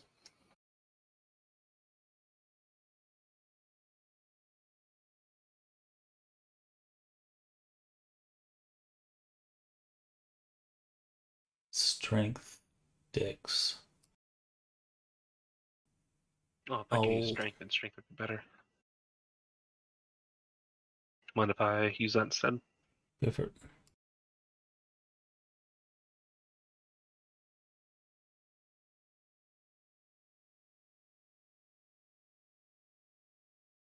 Yeah, something you might consider doing, seeing as we keep ending up in grappling situations. In my melee combat, I created a wrestling weapon, quote unquote. And under that, I include the grab and the contest. And you can go ahead and pick whichever one is more appropriate and just keep it on there. Okay, so what the snake does, it's beginning to coil around you. There's like a couple of coils. It lets go of you from its mouth and is just sort of coiling. And its head now sort of turns to stare down Ronnke. And you manage to slip out of its coils as it's transitioning its grip. Good news, bad news.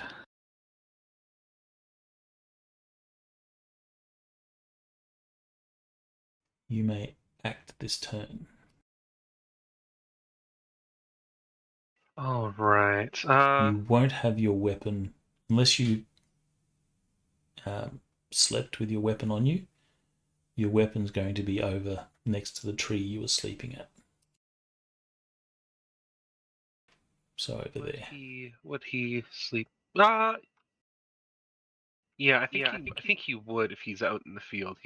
Weapon bond, spear, and all the stuff he's got for it. I think. Never more than an arm's reach away. Yeah. Never ever. But it would have been on the ground. If it's a spear, it would have been on the ground where you were sleeping, like within reach. That's fair. Okay. Then So you wouldn't have had it when you got nabbed. He could have been cradling it, you know. Yeah, that's fine. Let's do a universe reaction to see if you were cradling it and managed to get +1 come for with weapon you. bond. Wow, still an 11. If that, yeah. Let's say it's on a neutral. It has slipped out of your grip as you're being dragged, so it's right at sort of Bernie's feet. Okay. So you can step and grab if you wish this turn. I do. I wish to step in and grab. Pentis, make a roll. Now you're awake. Damn. So Penchus will say, "By each time, will you all shut up? I'm trying to sleep." You have no Holy idea shit, what's what's going on that? at the moment. So this is So is this Kudo's now first turn or second turn? What is it? This is his turn. He can act. He's going to. It's a heroic charge to be able to move and attack without penalty, right? Correct. So heroic charge. Well, the snake's not attacking you. What does he care? And he'll go right for the throat. Because Kudo does not like snakes.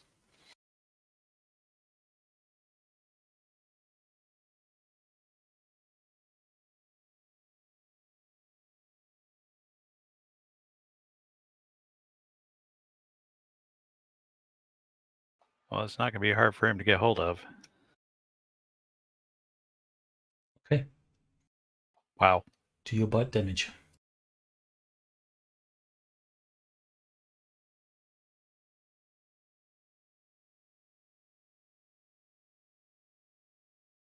Is that right that he has impaling? Eh, Correct. Bite. Fangs. thanks. I think it's cutting. I think it's cutting.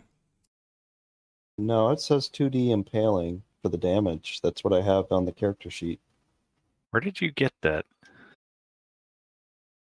It's the character that GM gave me. So the GM created it? Then it's the GM's fault. Teeth, fangs. Yeah, it's a friggin' saber-toothed wolf. That's what teeth fangs would be. Otherwise, I think it's teeth. Should be just sharp teeth.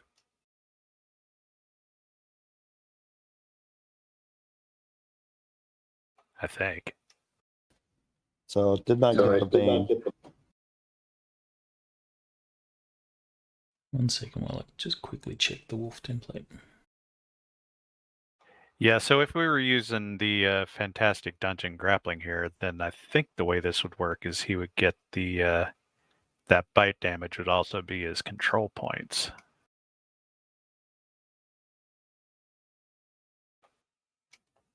Because typically a wolf is going to bite to grab. Correct. So it's latching on. So he's probably grappling at this point. So I don't think you need to do anything extra for that. The template is incorrect.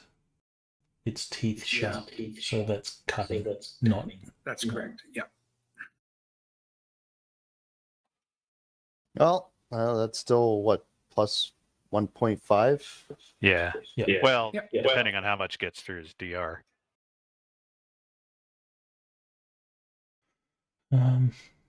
Okay, so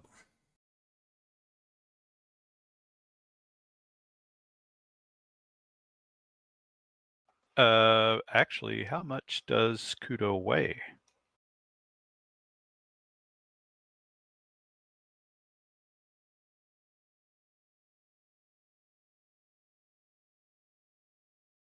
Or would you even have a guess for that? So it's 58. Really? 58 pounds.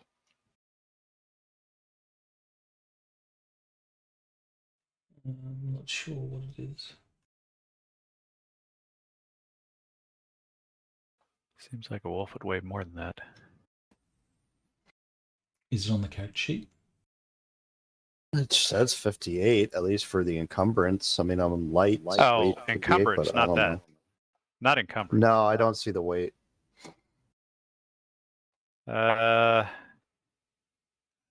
Google's telling me between 66 and 180 pounds. I imagine he's not a small one. What's his strength? 17. Jesus Christ. Yeah, that's going to be a big wolf. So. Well, he's in comparison to an actual PC character because he's 100% of ally. So. Yeah, I call him 180 probably. Give him the large size.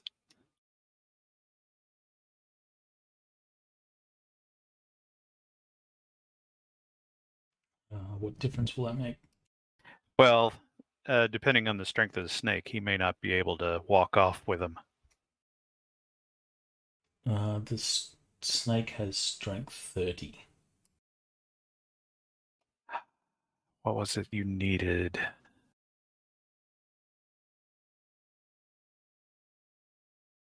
Okay, well, he struck and he's now grappling the neck.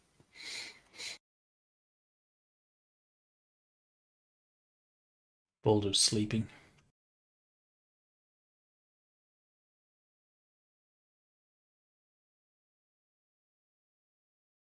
Ah! Okay, well, now there's a really large dog attached to its neck. Materius is under my feet grabbing at his spear. I think I'm going to try to get out of his way. I'm assuming the snake isn't actually draped out behind like that. He's probably still mostly coiled up around here. Yes. Yes, okay. Yeah, just for ease of use sake, I'm going to call this I can basically do a double step there, giant step to get around everybody. Fatigue point.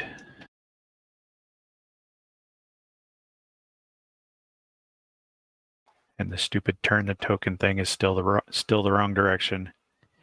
And I'll try to stab at something that's not wrapped around somebody important.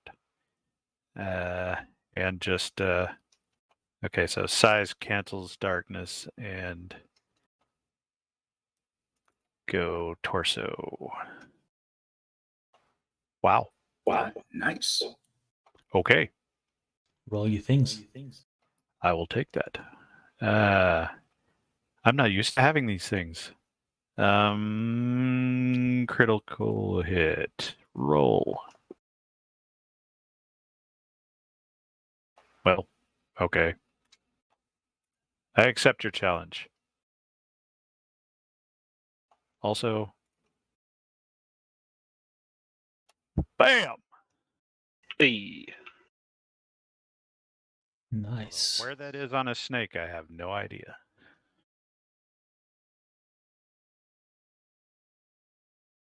Unfortunately, it was shit damage. It was. But if there was any penetration at all, it'd be a major win. That's true. Which means it's going to be a -5.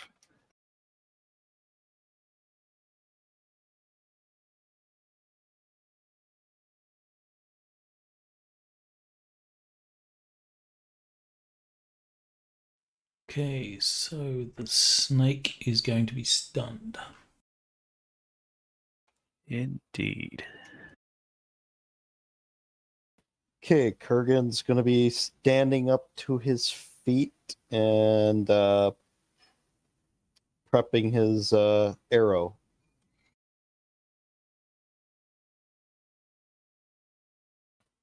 I can rotate when I stand up, right? Yes. The snake will roll to come out of stun. Which it does.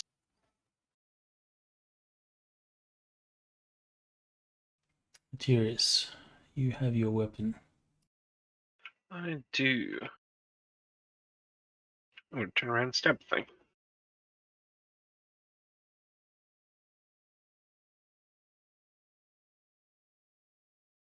Actually, let me...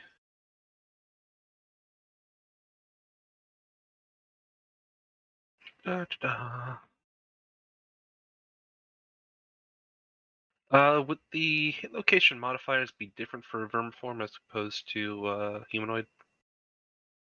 You will not be able to target hit locations unless they are obvious. So Like you the face? wouldn't be able to target vitals because you have no idea where vitals is on a snake. Unless you roll, I guess, that. I was more looking at face or... But Yeah, face, yeah, that's fine. Okay, cool.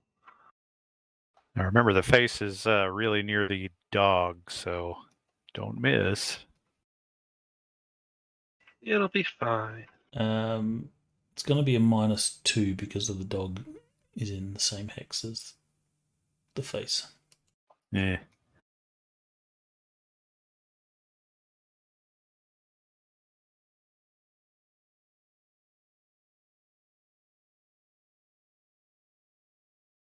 Okay, so that's...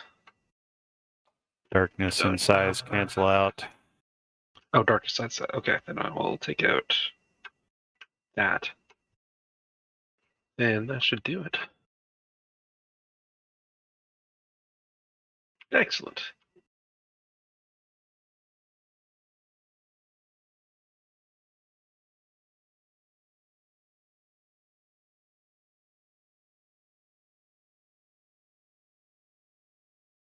Do damage.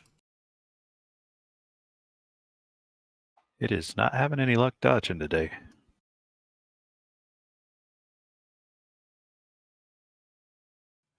Ouch.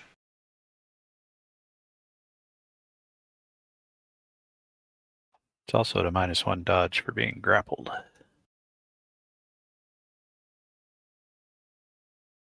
Pentious, I'm going to do an IQ check for him to figure out what the heck's going on.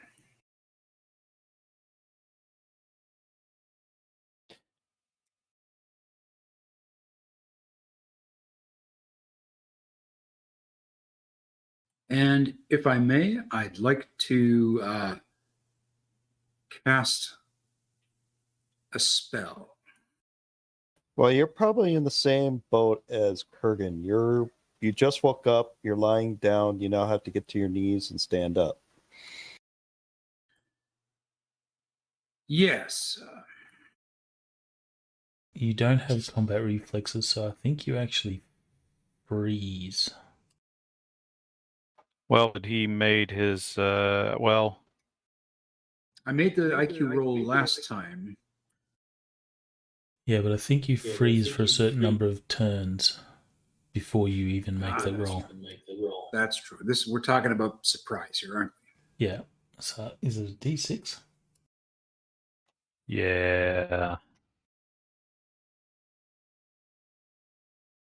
Roll a D6.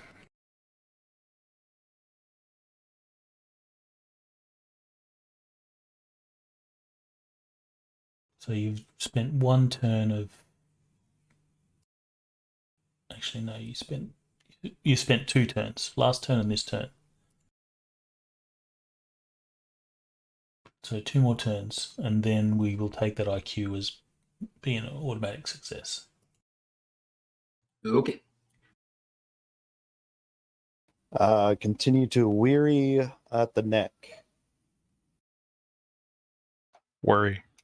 Worry at the neck. So That bite is attack or No, that's basically the grappling do damage thing. So it's still a contest. so wrestling or brawling or strength. I think it's strength. Hold on. Oh, wrong page. Well, my strength or my targeted attack, brawling, bite neck is the same. So strength or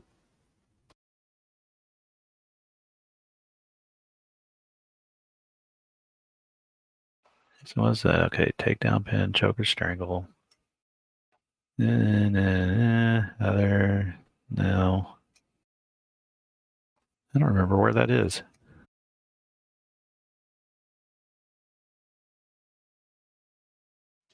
I think it's a contest of strengths. So make your roll.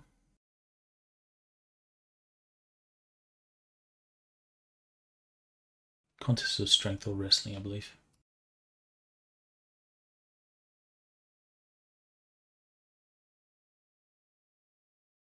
That's right. I'm thinking of D&D there. Holy God. shakes them off. No, I don't think he comes off. No, it just This means does no damage. Yeah.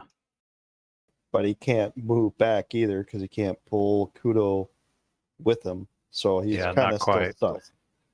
I think it's he has to actually spend a turn and do a contest to actually pull back. Yeah, that's possible. I think.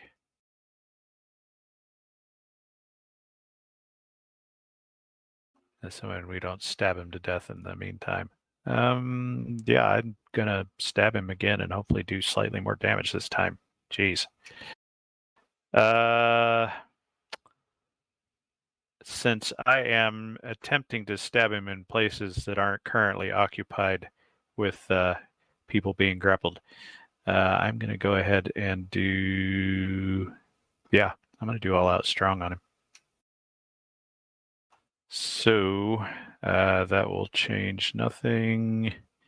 I just ended up rolling straight at torso. Good roll.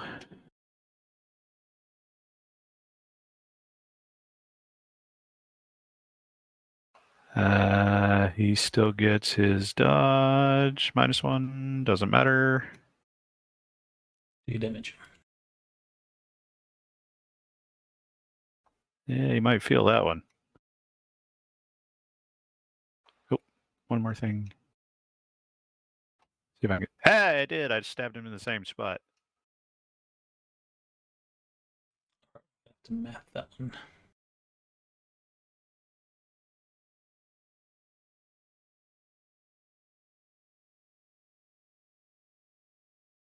So, he did knock his arrow, so I can fire this turn, right? Hang on a sec.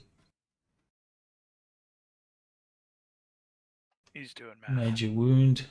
He's stunned again.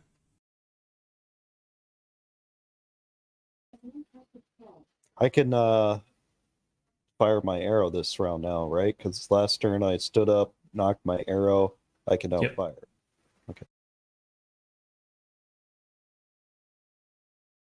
And he's stunned. Nice.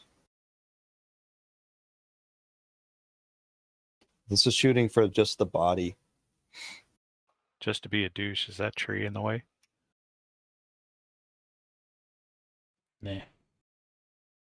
This is a big thing, so tree might be in the way of part of it, but not all of it.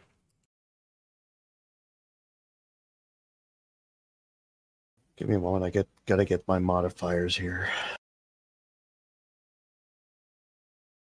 You could just roll and then see if you need to work it out.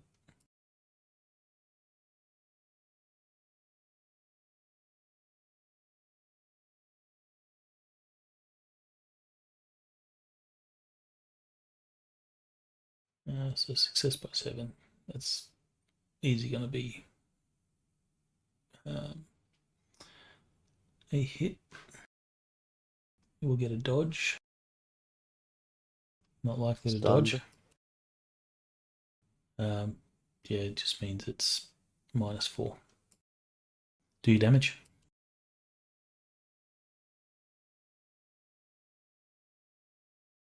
This is a bodkin point, so it's visor 2 DR.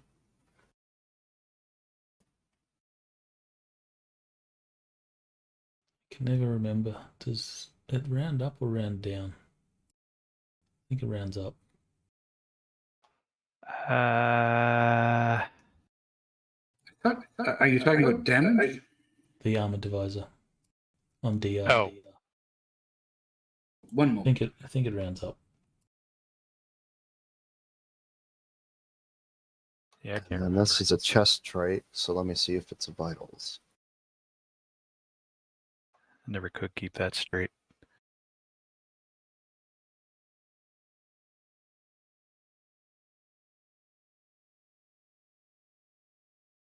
Normal effect.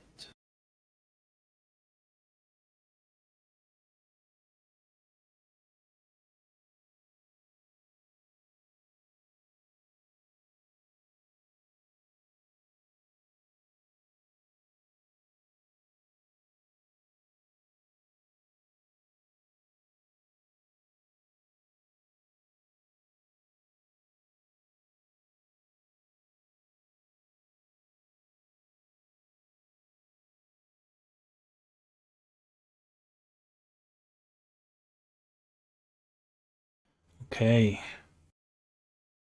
Your arrow buries itself into this snake.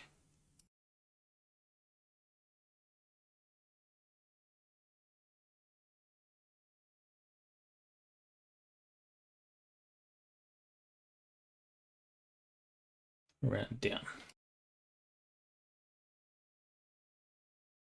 All right, so this snake is mortally wounded. Describe what happens. So it dies. It is mortally wounded, so it is dying. So, based on what was going on is, Kudo comes in, grabs the neck, basically gets, allows Materius to get loose.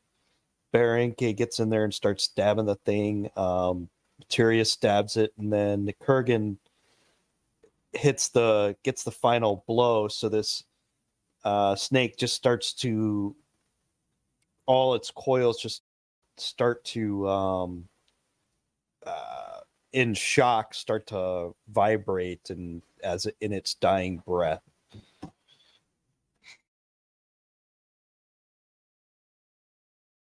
All right, the snake will eventually stop twitching and begin to bleed out from these massive wounds that it took.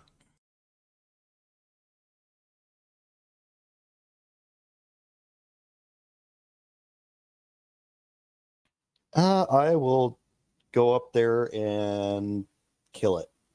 Kudakura it. Take out my knife and basically cut off its head. All right, this thing is quite large.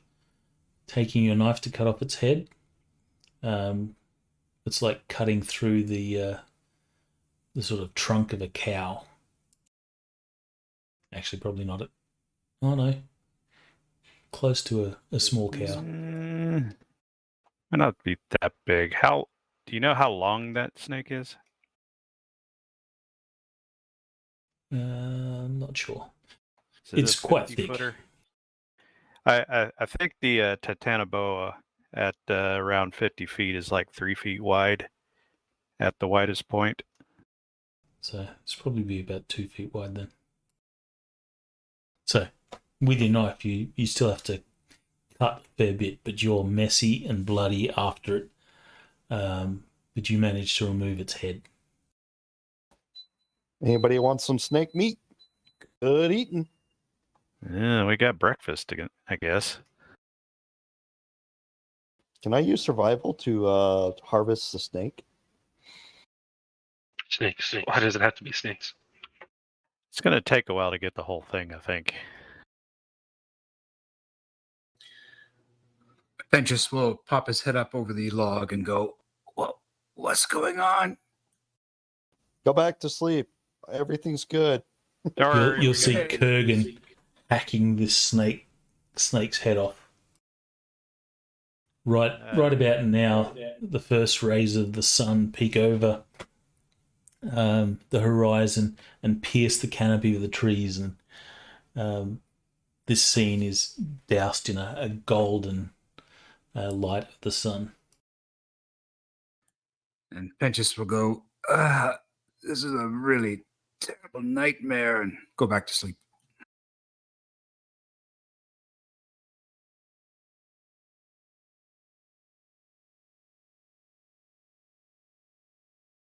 It is kind of. Yeah, so we only had, half an hour before we were going to all get up anyway. And now we're awake. Materius may need some medical attention, if I'm not mistaken. I have esoteric medicine, which counts for first aid, herbal based. So It's just a little scratch. It'll be fine. Yeah, how much damage did you take? Oh, 1 right, point. Flesh wounded. you flesh wounded that. Never mind. But we might as you well look fine. treat them anyway. Rub You some can still dirt treat in it, them. you'll be fine. Precisely. Dirt makes the best antiseptic. Well, I'll put a herbal balm on you. You don't want to get infection. Exactly. Reptiles are dirty. So Didn't do that well. You give him an infection or poison the wound.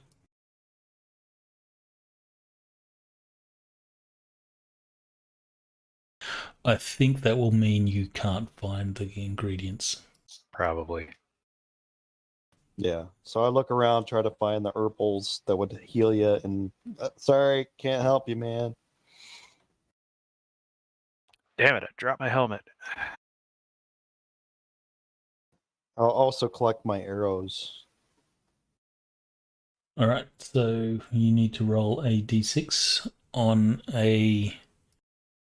I think it's a 1. It breaks. Actually, are your arrows fine? Ah! All right, No. so that arrow is broken. You can recover the arrowhead, but the arrow itself was broken. Okay, I'll recover that. At least the arrowhead, because I might be able to use armory to fix it. Yeah. Well, you can make another one out of it. Correct. So remove that one from your available ammunition.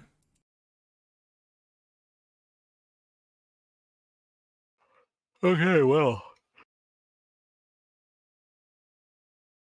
We'll eat a really good breakfast and then see if we can't get that trail going again. So you're going to light a fire to cook some snake, or will you eat the snake raw? Cook, of course. I mean, it's now Well, daytime. we are out. Well, it's almost daytime, and we are out in the middle of enemy territory here, so maybe we shouldn't. Unless the survival expert knows a way to do the fire without giving away our position. Smokeless fire. Camouflage. Well, you didn't find a very good location, so you don't have any concealment here. True. Well, that's aside from being able to conceal the fire on its own. I have no idea how one does that, but whatever. Well, we can always take the meat with us and eat our trail rations and cook it later. Yeah, that'll get icky. The smell might draw predators. And that. Well, Yeah, that's what you need. No harvesting of the meat then.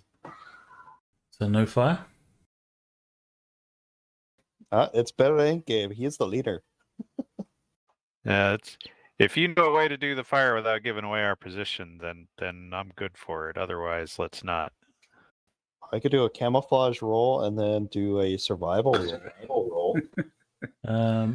With your current location, you don't have any way to conceal, so I will let you make a roll on survival to try and, you can't get a completely smokeless fire. That's impossible. Unless you're burning stuff that, doesn't give off smoke, but wood and whatever will always give off some smoke.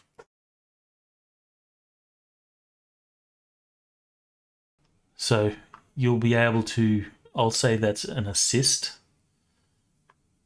So a -1 penalty to anyone spotting smoke if you want to do that. But you won't be able to hide it completely. Well, you can be quick about it. I mean, we've got Okay, so we'll cook up some however snake. long it takes for. We're gonna cook up some breakfast. However long we have before the sun comes up. Well, the sun was just coming up. All the way. Okay, so cook you up some snake for everybody and pass it out. do you have cook? No, you don't need cook. cook. You don't need. Does anyone have cook? I'm going to just jump in and say I have tried to cook rabbit over a fire. I don't know about snake, but man, it takes a long time. So someone can make a cook roll to see how good you cook this snake. Is it charred?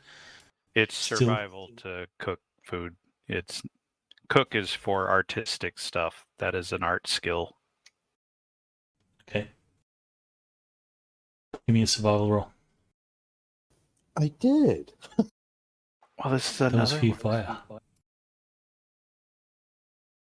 All right, so you'll cook up this snake, and it's not too bad. The flesh is fresh. It's not charred. It's just right. I've never had Cooked. snake, actually. Cooked to medium. It's chewy. Yeah, we were in a hurry. Yeah, exactly.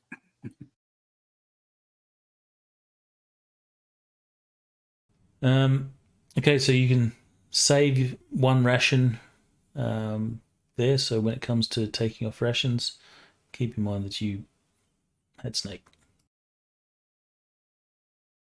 Is anyone taking any trophies off the snake?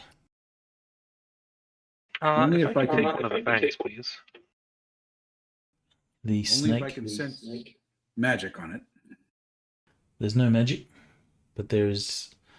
It has 2 large fangs, and then it has a whole bunch of smaller, sort of backward-facing teeth. I'd like one of the 2 big ones if I could. If they're not too big, that is. It shouldn't be that bad.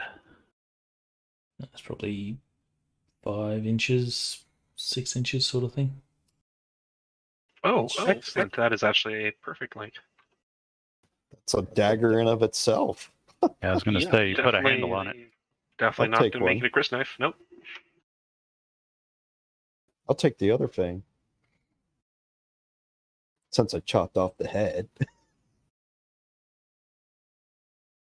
All right. Collect your fangs. You will start out again. I'll get the tracking roll, please. Boy, Kurgan's been doing all the work here. It's about time he did something. I know, right?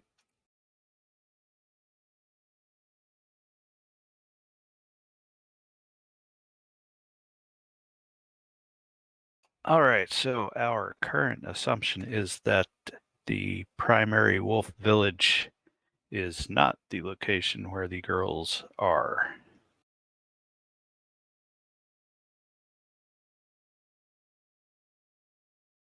And I will get perception rolls in the box, please. Vision based.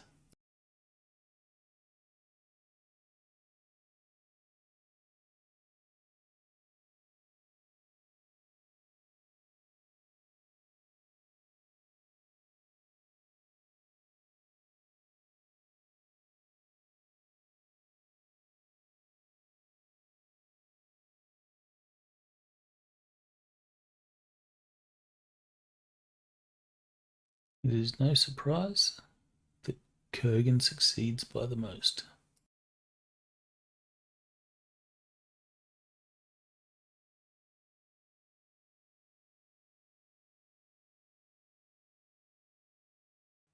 Well, you follow the tracks for a 2 or 3 hours. You imagine that you're probably 2 or 3 hours, or probably about 2 hours from the main wolf village. You will see that the tracks have departed the river and have headed more northerly. As you continue through the wood, you spy a small clearing, and then there's something in that clearing that is contrasted to the rest of the forest. Actually, I got another travel pick for you.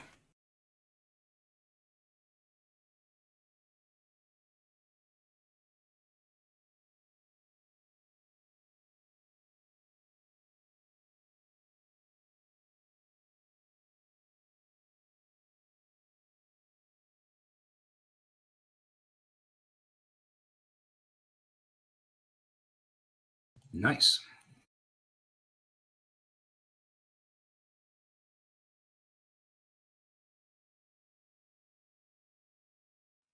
So give I me see something ahead of us. give me an IQ roll. Any pluses for skill checks or anything No. like that? This is your identification roll on what you saw.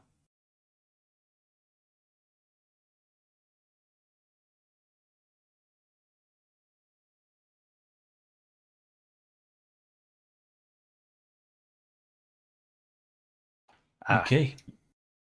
You will see through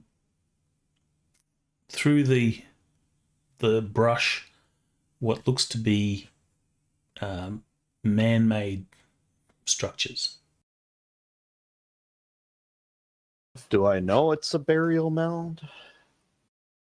I think Apentius would, at the very least, with his cultural familiarity. So I would put my hand up indicating I noticed something, so the group would be quiet and turn around to look at Apentius and kind of wave him up.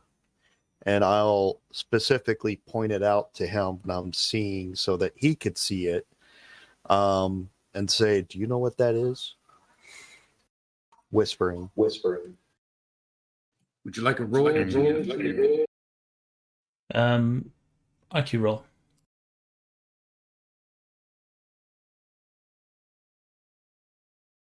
You are fairly certain it's a burial mound of some sort.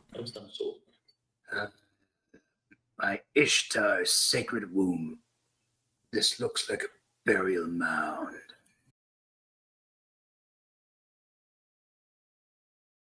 You move a little closer to get a better look. Well, before we move closer, I mean, what does Apentius know about? He has the culture of familiarity of Picts. Is he aware of if we walk on this, are we violating, Pictish law or something like that, or tradition? So I have occultism and thaumatology research, along with the familiarity. Give me a thaumatology. Sorry, not thaumatology. Do you have theology?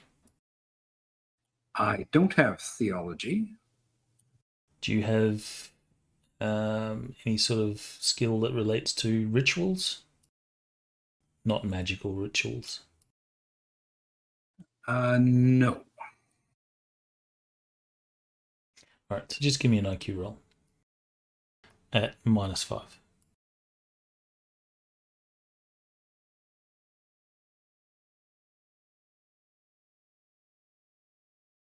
Swine. Not today. You don't know of any particular rites or anything like that with regards to burial mounds. You do know that each of the Pict tribes usually has a different burial ritual. And yeah, so some will bury their dead in different ways. But this is a burial mound of sort. You don't know if it's Pictish or something else. I guess what I was trying to say is if we trespass in their territory, especially in a burial mound, and we get caught, are we violating tradition? That's more of what I was trying to get at, not how do they bury their dead. Well, it doesn't matter at this point. We're violating our treaty because we're here. Is that where the tracks are going? The tracks go nearby, but it doesn't look like they go directly to it. However, as you sort of maneuver to get a better look, because you're just looking through the trees at the moment, you do see there are a number of heads on pikes that are situated out front of the mound, and these heads are most certainly Aquilonian soldiers. I don't think they like company. You do not see any activity or anything like that there, however. Should we bury the heads and Good God, no. I'm sure they want them fair and square. I think that means I did not feel my curiosity trigger. Yeah, you didn't fail your. If it was 6 or less, you'd be curious. So No. you've just. It goes the other way. The other way. It's 6 or more. He failed, so curiosity will get the better of him. Whatever that means here. Is that true? It's 6 or less. Yes. So the roll is the frequency of submission. So if you make the roll, you do not submit. Or even if you make the roll, so like I had 12 or less, I succeeded by 2 of 10. I just decided to fail and use my bloodlust anyway. You can always choose to do that too. But in this case, you can't choose not to be curious. Right. The dice have compelled you. The power of dice compels you. So Apentius will just almost naturally walk towards where the heads are on these pikes. It appears that the heads have been there for a little while. They're not fresh, so they've been spiked here, at least more than a week ago. Could even be longer. Hey, wait a minute. Where are you get up? I guess we're getting closer. Do you want us to investigate the burial mound? Not unless the tracks are going in it. They're not. Yeah, I don't think anything we want is in there. In fact, I'm fairly certain there's probably something in there we definitely don't want. Knowing how odd the picks are, most likely. May have to convince Apentius with the leadership role.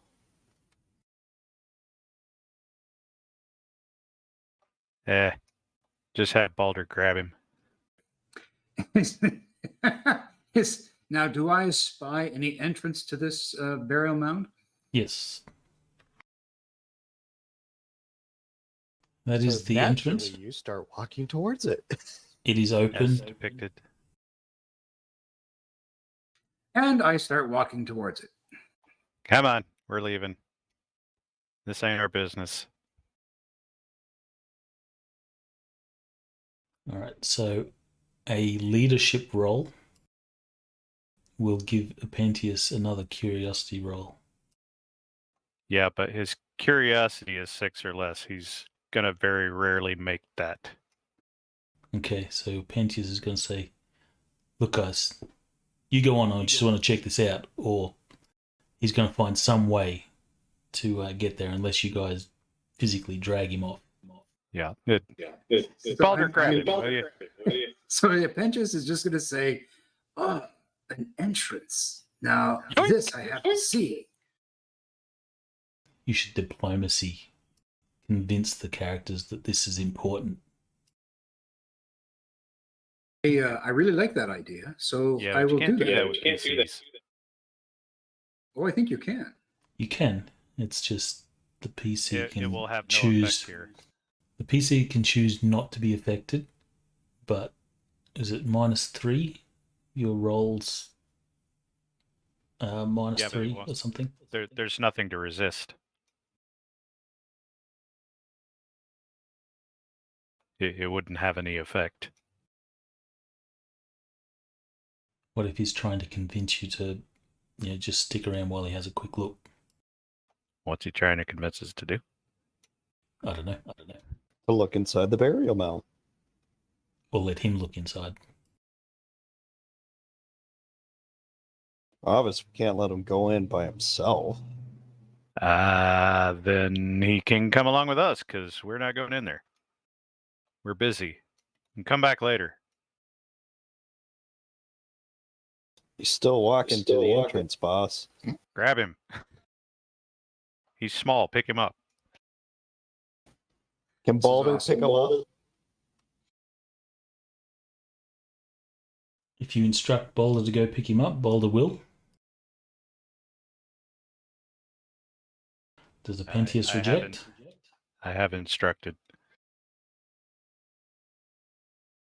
What does he Come on. object? Come on, man. Stay on mission. So Apentius is someone's going to have to convince him not just to stay on mission.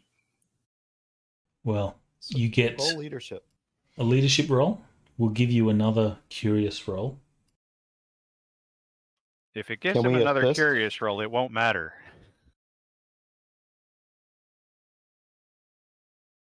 Can we help him to resist his curiosity? Well, do the leadership roll first.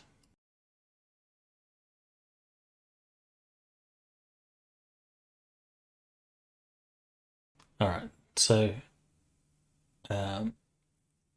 Apentius, you can make another curious roll.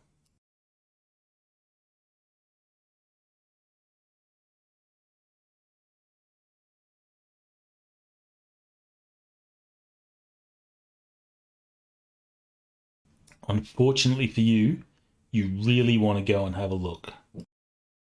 So the only way you're not getting there is if someone physically restrains you and drags you off.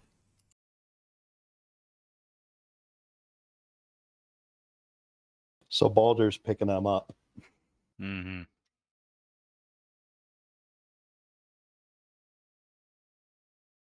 Oh, we got to do a dex. We got to do something here. We got to do this. Or Apentius can just run in. Am I aware that Balder's going to try? Well, and pick Balder, He's got really long arms. the order is being given for Balder to grab Apentius. Is Apentius sticking around to let it happen, or is he? What's he doing? Oh gosh. Unless he doesn't know it's coming, he can get it. He gets his normal defenses.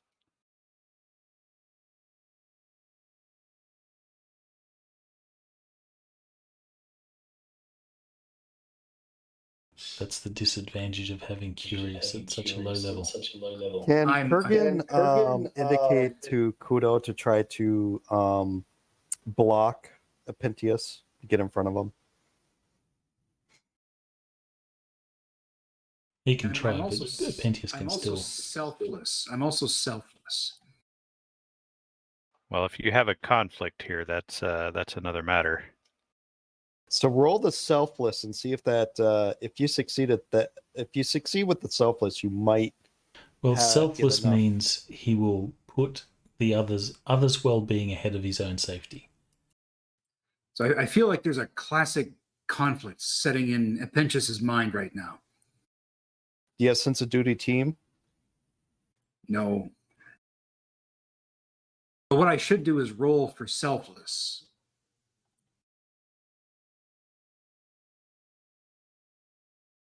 What is your selfless act?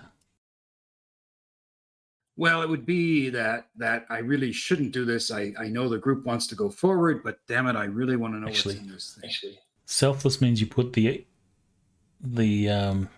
well-being of others ahead of your own. So you'd probably tell the group, "You guys wait here. Let me just go have a quick look by myself."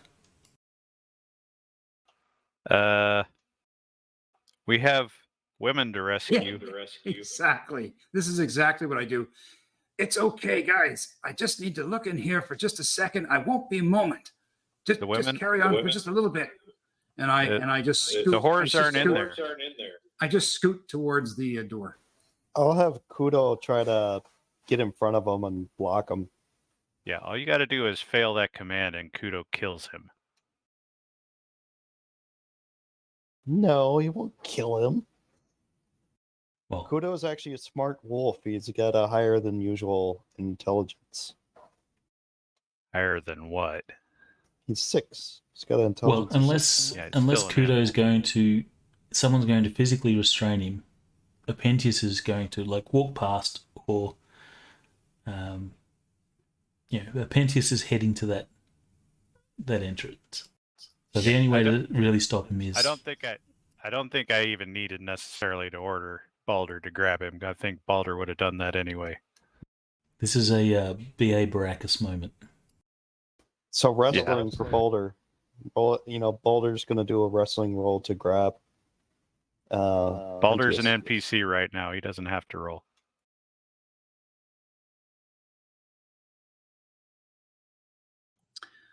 What do I have to do if Balder's going to try and reach for me? I'm going to try and want to get away from him. Well, Dodge? you can dodge and then run. Let's see. Ah, He got you. You've been picked up. Let me roll first.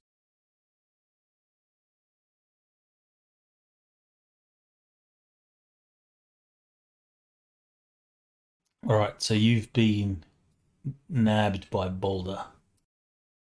so Apentius is he's gonna extend his arms in a childlike way towards the door. Come on, let me go. No, we don't need that sort of peril right now. You can have that later.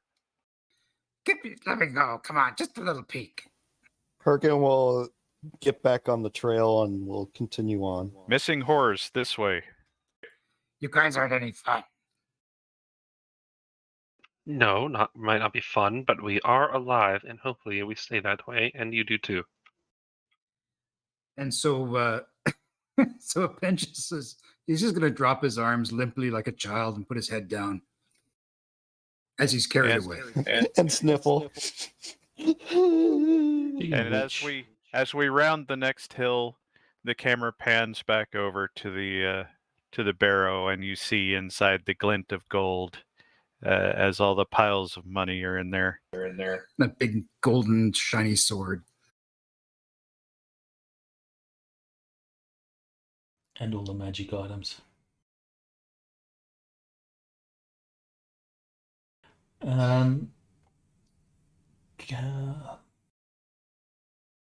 Shit, there was a roll I was going to get you to make.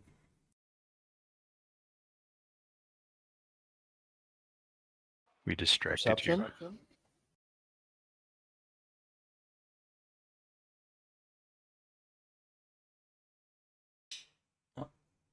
Can't be important. Never mind. All right, so you you take a wide berth around the burial mound and continue on your way. This is where we have a cutscene. Damn it. You led us into a trap. Nope, not a trap. Should have gone into the Cutscene burial trap. mound. You led us into a cutscene trigger.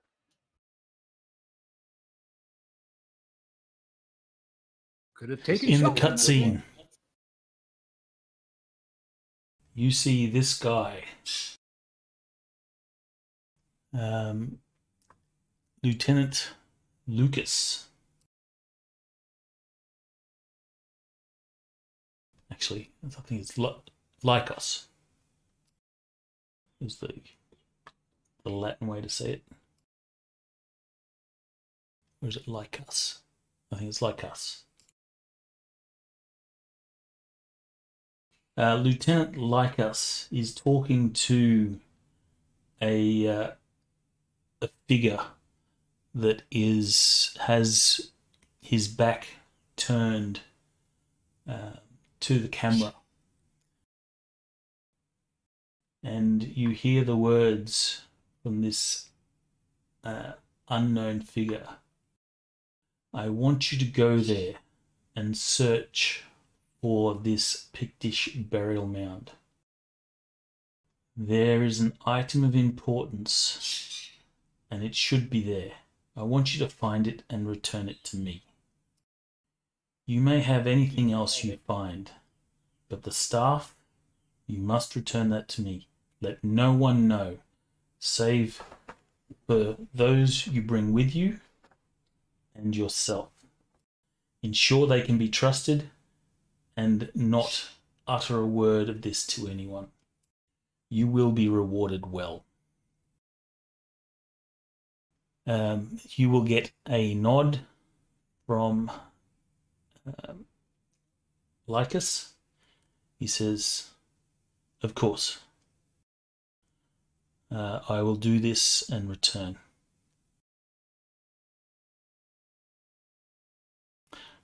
Lycus will then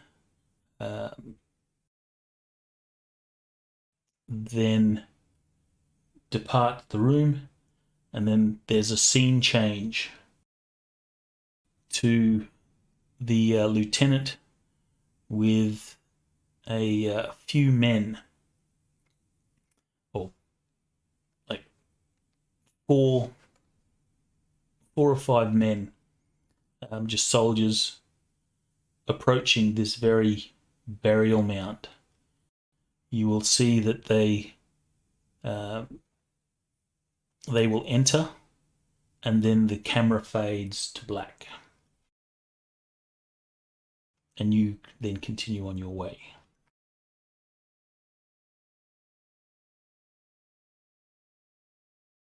Did anybody feel that? Feel what? You're pretty sure you had a cutscene, Oh. or you didn't experience the cutscene, but you have a feeling that someone saw something. You know, I think Apentius was right. Maybe we should have gone to the burial mound.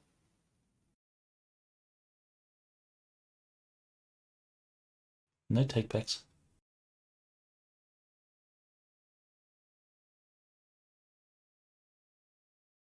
Oh, well. Could have had a really great staff. Oh, well. And treasure. Who's to say we can't come back after we're done finding the girls? So let's keep this burial mound in mind. Oh, that's what I remembered. Since you guys are actually in uncharted territory, does anyone have like cartography, any sort of map making skills? Because as scouts, doing some cartography is a useful thing. Yeah, we had that conversation last week, and nobody has that. No, I have navigation land. I have soldier. I have survival. I have observation. All right. So you're not charting, but you are probably taking notes, or at least remembering notes, since I don't know who can read and write and who has I can. who has the I'm a implements. scribe. I'm a scribe. I have a scribe kit. So you'll probably note stuff. In the evening, you're probably trying to sketch a rough diagram of what the burial mound looked like. With a little picture of Berenike with a stupid look on his face and says Berenike is a dummy. That's right. What's the initials DA for, pointing at Berenike? Dumb ass.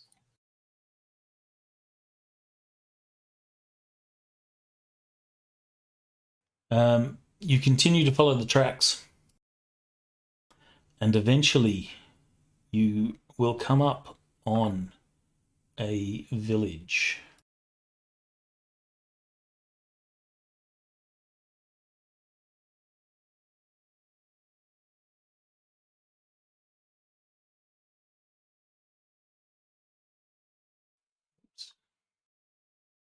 I did not import that one. Hang on.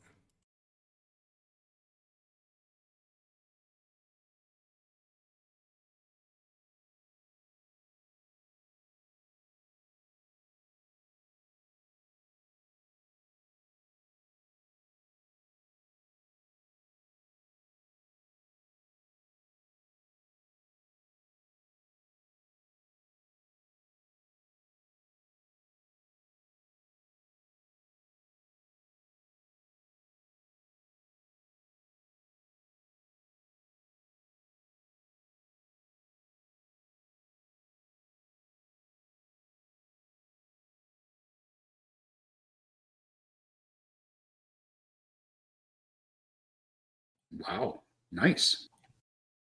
That's a bigger one.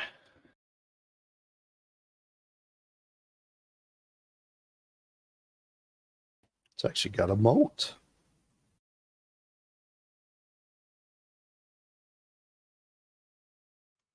It will be around mid-morning, coming on midday, sort of thing. Mm-hmm. Actually, I should get navigation roll just to see how well you trek.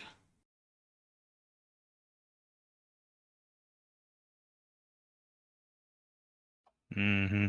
It's a little bit later than.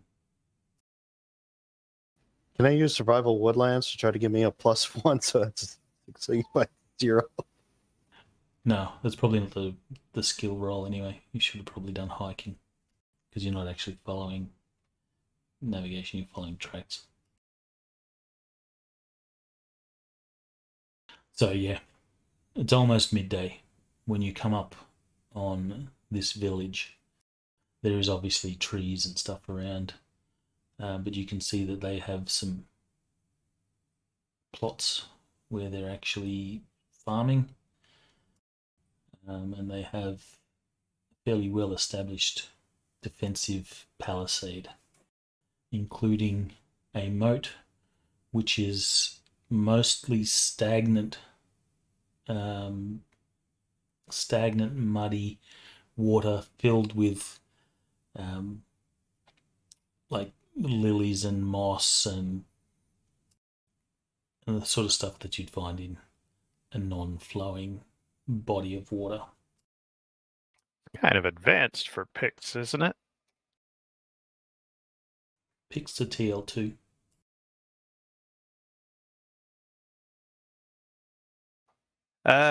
So yeah, this is a bit of a different situation than before, because before the Hawk Village was on our side of the river, so we technically had authority. Here we don't, so we can't just walk in like we did last time. So we have to sneak in. I don't think we're sneaking in. We need to find out. Need to find out if the chicks are here. Has anyone heard any bird calls, yada, yada, yada, like we had the last time? Well, the GM didn't tell us we did, or didn't, so no, we didn't hear any of that. You did not hear any of that.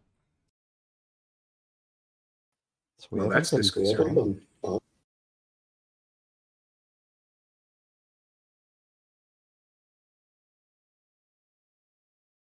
I mean, that's really disconcerting. So what is the terrain around here? Is this basically still all pretty thickly wooded? It is, yes. Okay. The area around the village is a little more cleared, but it's still fairly heavily wooded. You could, use the woods as cover if needed. Which we will at this point.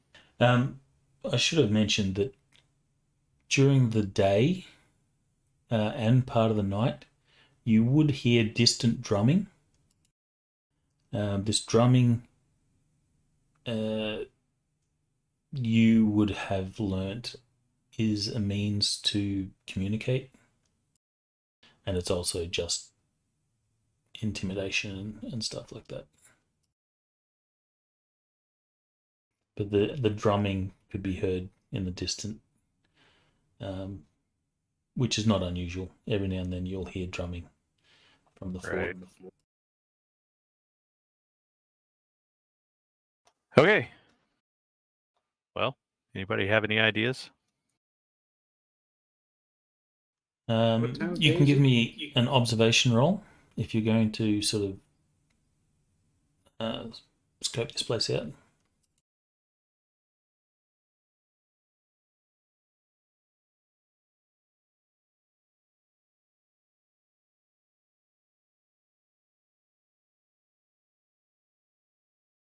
So only the one observation. Can I default that? Yes, only the one. Defaults to perception -5. Yep, only the one.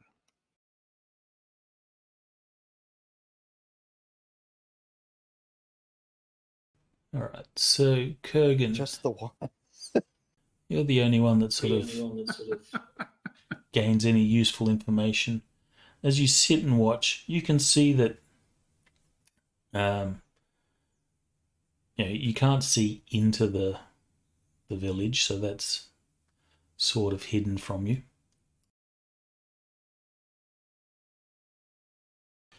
But you can see on the outside, people seem fairly relaxed.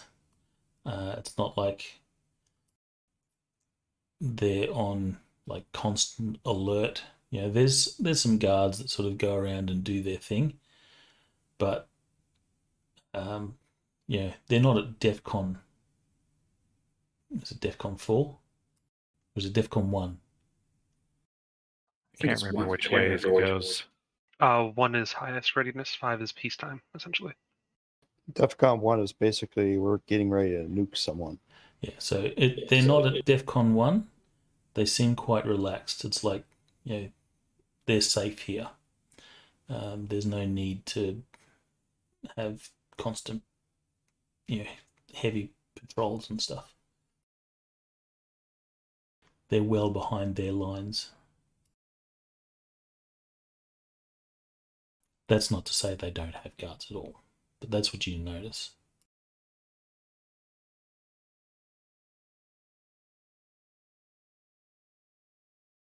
Ronnke, would you like me to do a circle of the village to see if there's any weak points? Suppose that would not go amiss. Otherwise, I don't have any better ideas other than to have Apentius do his mojo again. Well, he could be doing his mojo while I walk around. So he could. Are you wishing me to scry the village, sire? I suppose I am wishing that. Okay. Question, do we have time? I mean, I can sit here and spend 5 minutes doing the spell like I did last time, or I can try and do it more as a incantation, sort of a magic slot. I think the 5 minutes is fine here. Oakley dokley.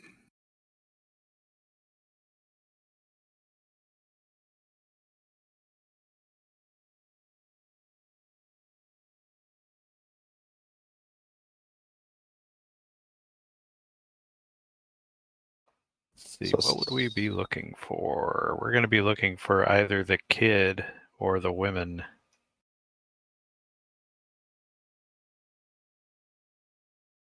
Or just big gaggles of obvious Aquilonian slaves, I suppose.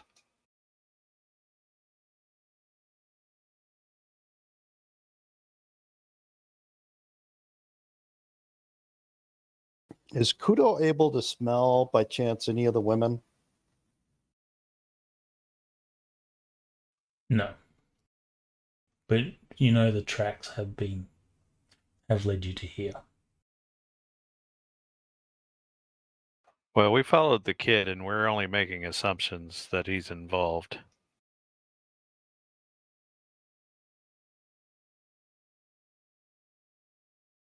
Well, the kid ran all the way over here, so that's kind of... How fast was he moving? Well, when he was running, he was moving, speed 5, speed 4? Teenage? I mean, he was running the whole way here? Well, you don't know if he was running the whole way here, but... You probably do if he's... He was running at least... Tracks.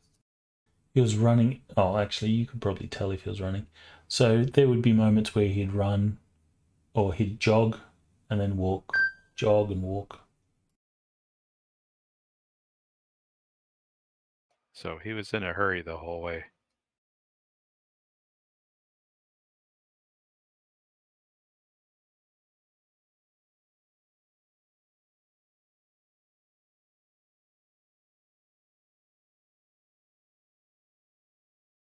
So I can do a perception check at this point.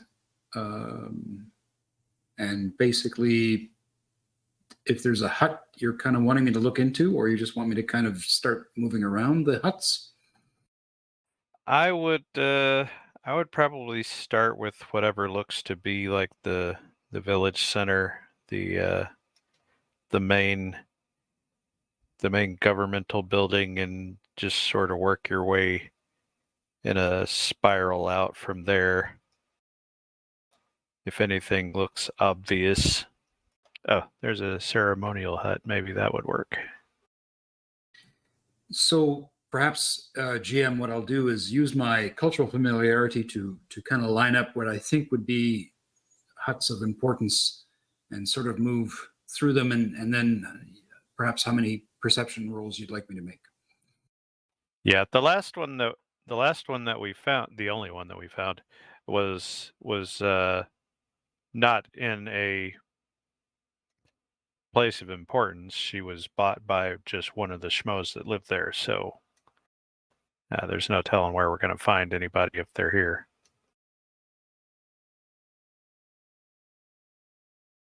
So give me that perception roll.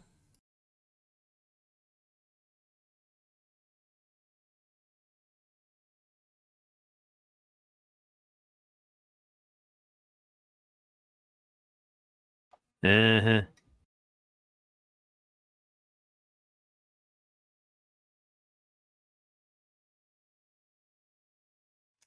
Okay, so I'm not sure what sort of how well it allows you to move around, as if you're walking around looking into places. I don't know what level of how that scry works. Does it give you a sort of clearer description?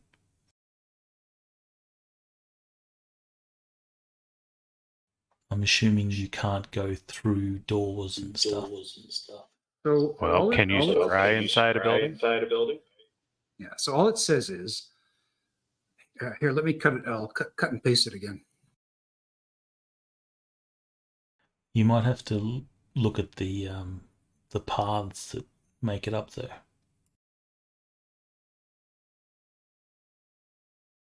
Because the paths might say, this gives you, whatever.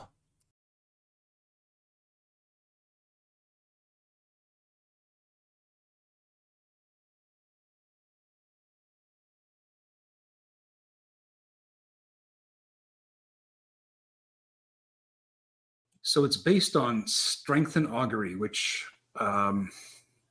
makes an unlikely event more likely, or vice versa, enhance or penalize native precognitive abilities, temporarily bestow minor divinatory ability, i.e. danger sense or intuition. Precognitive, that would lead me to think that he could look into buildings.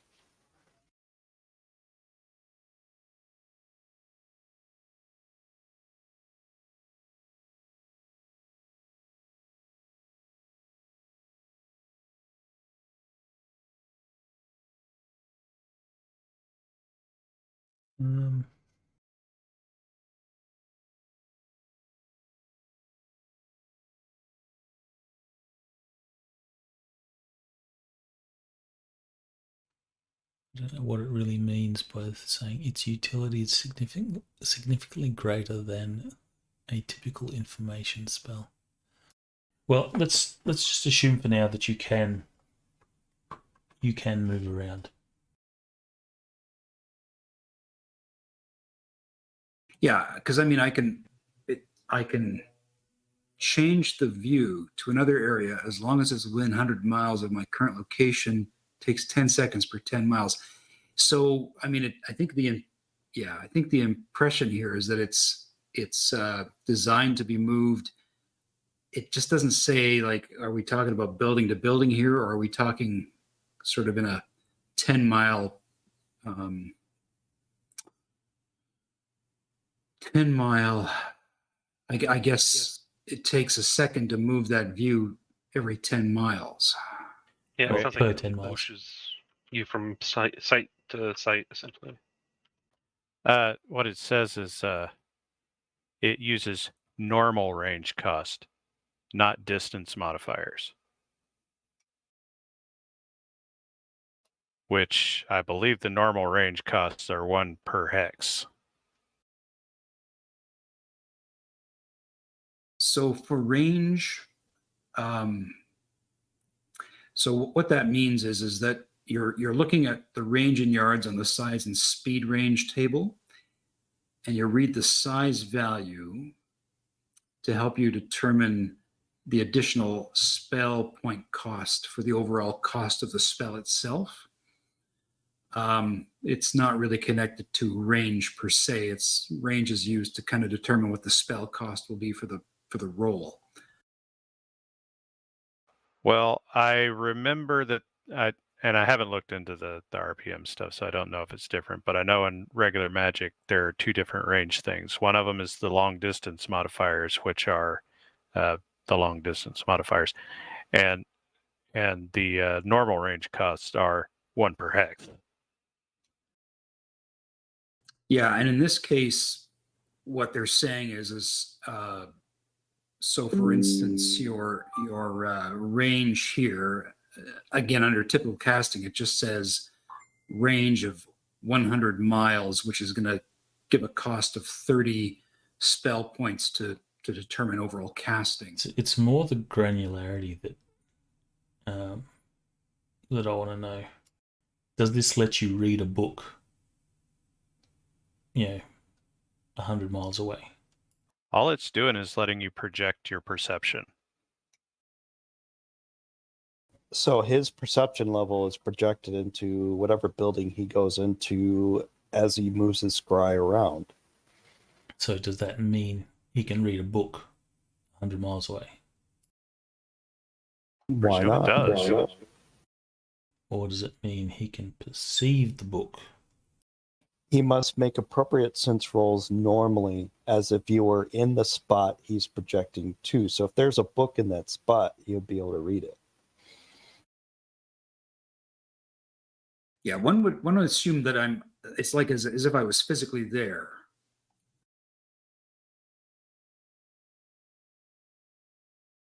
Okay. We'll play it like that.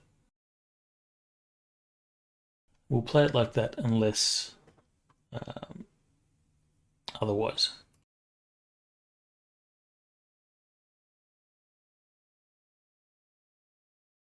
So you're going to go from building to building looking for these women? Yes. You failed your perception.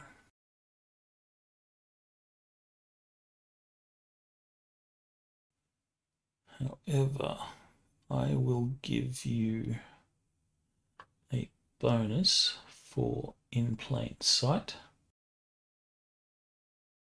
As you move around this village,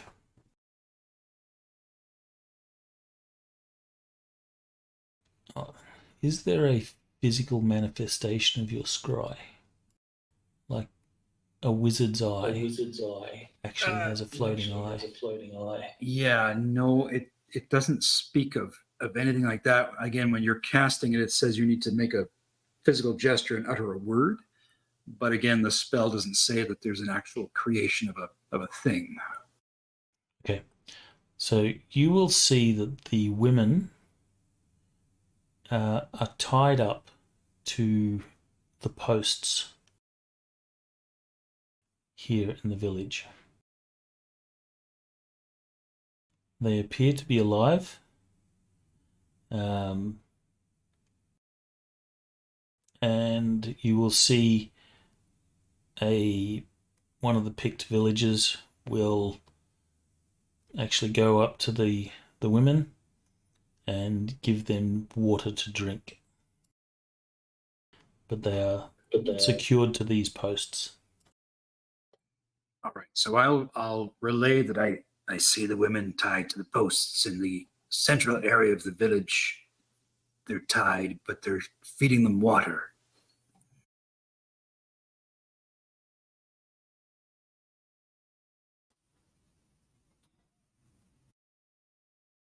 Well, that's kind of good and bad.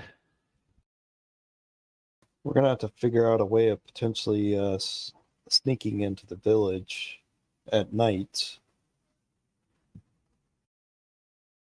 and getting Well, the girls out. Let's see what Kurgan gets from his reconnoiter. So Kurgan's gonna stealthily go around the village. He's gonna use some camouflage to basically get some brush and stuff and try to blend in a little bit more into the woodland surroundings. And then stealthily go around at the same time observing looking for weak points, maybe in the wall, trying to figure out a good place where we can cross the moat, and knowing kind of a general idea based on probably Epentinius maybe doing a dirt draw where the ceremonial post, seeing what the best place would be to try to get over the wall if we had to climb it might be, as he's going around and doing all this reconnoitering around. Okay, well, I'll use your previous observation roll. So you'll see that Add +2 to that because it's acute vision. you'll see that the whole place is surrounded by a spiked palisade. So the tops of the palace or wall have been sharpened to spikes. They are about 3 to 4 yards in height. It sort of varies depending on where it is. The moat, like I said, it's kind of like a swamp.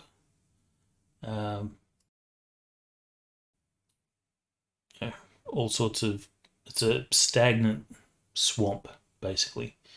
It also has that odor of stagnant water that sort of comes off it.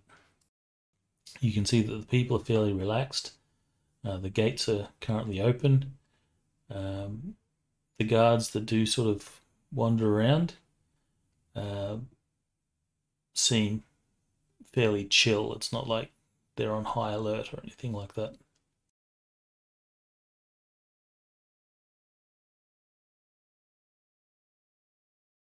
So I don't notice any specific weak points in the palisade that might be a good place to get over if possible. Mechanics wise, it's going to be a climbing -3. With rope. If you can get a rope over the top and secure it, then that gives you a -2, I think it is. Climb up a rope, I think, is -2. Because I do have knot tying, so I can make a lasso, throw the rope and hopefully catch it at the top. Climb up.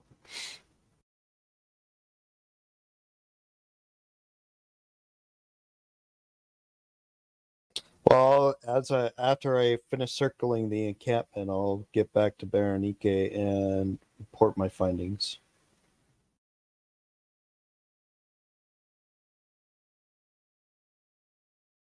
Well, it's not going to be easy to get in there.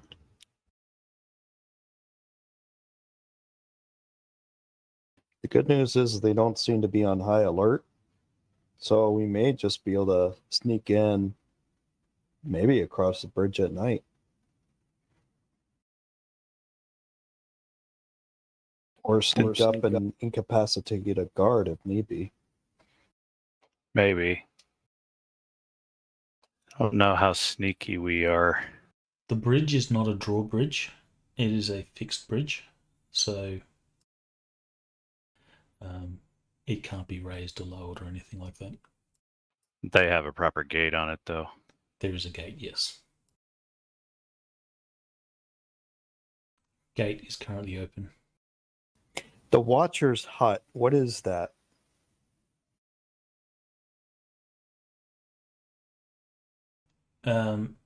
It is like a guard post.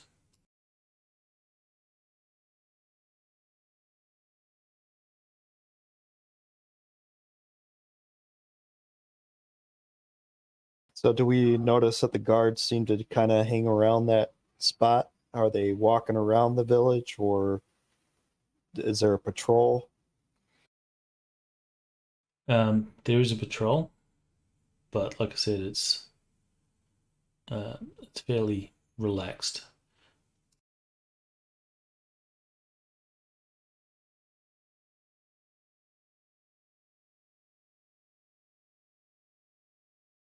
What do you think of Barranke?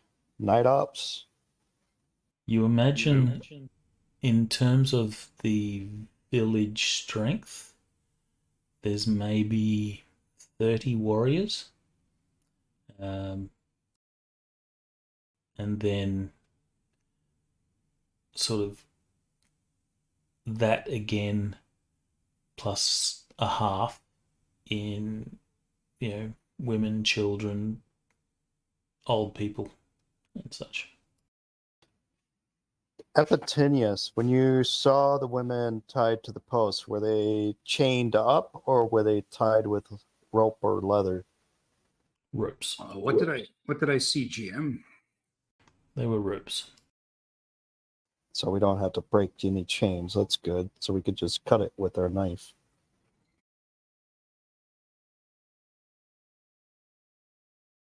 Yeah, at this point, I don't have any other thoughts other than trying to sneak in. I don't know that we have any other way to do it.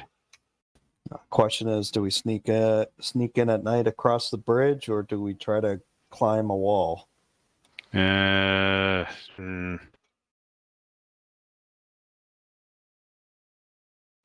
Well, where were they tied up?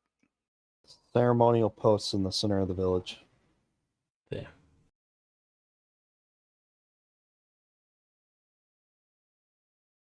We'd be a little closer to them if we climbed the wall, but we're going to have to get them out again, too, so...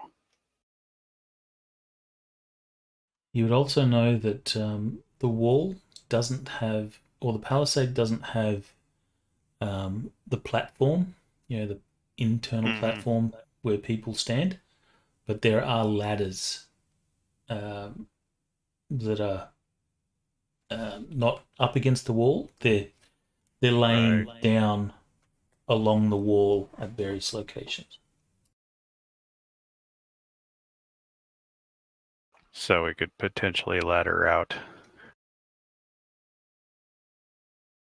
That's dicey, though. Well, if we can get across, just a thought, but at where it says ditch and palisades, that might be a good spot for us to get over the wall. Well, yeah, that particular segment of wall is our shortest route.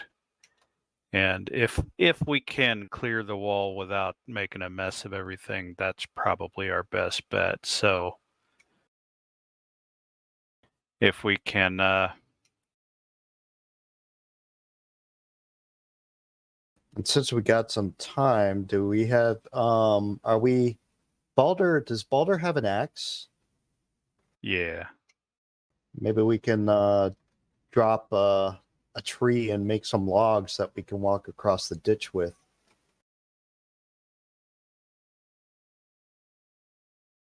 Yeah, I was about to ask how wide that ditch was. It's probably not that bad.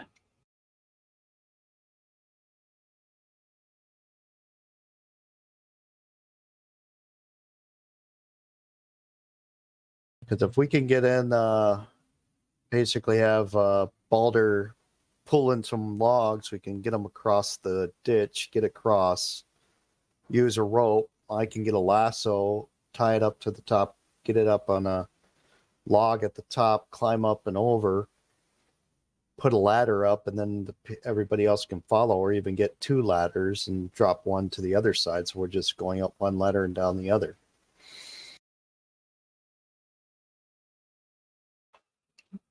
Yeah. Yeah, maybe.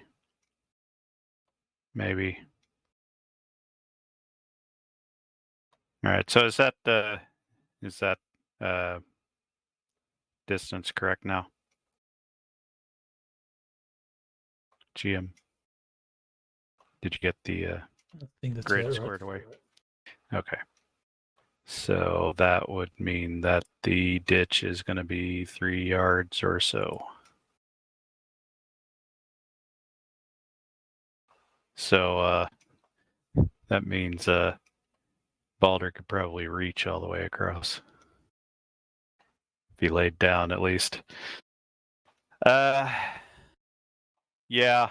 So we bridge it. We scale the wall. We get ladders, a couple of ladders, so we can get in and out, or get over and back down on the other side. With the ladders, we should be able to get the women out. And we've got a fairly short distance there to clear. That's probably the best scenario we've got.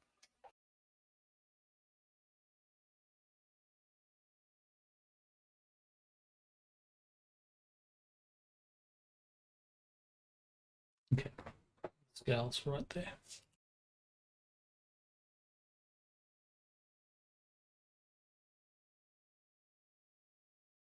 Is it?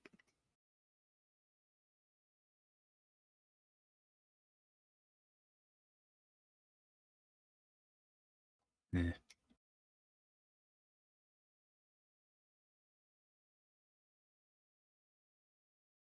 How close to Near the enough. woods would you say is where that ditch and palisades? How close are the woods are away from it? Yeah. How much open ground do we have to clear to get there?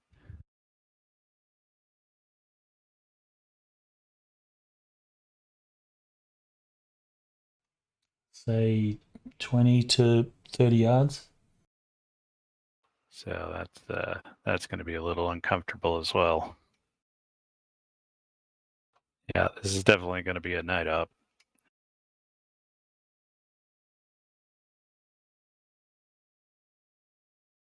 So I'll take Balder into the woods. We'll find a good tree far enough away from the village that we won't, make our and fell a tree so that the village won't hear.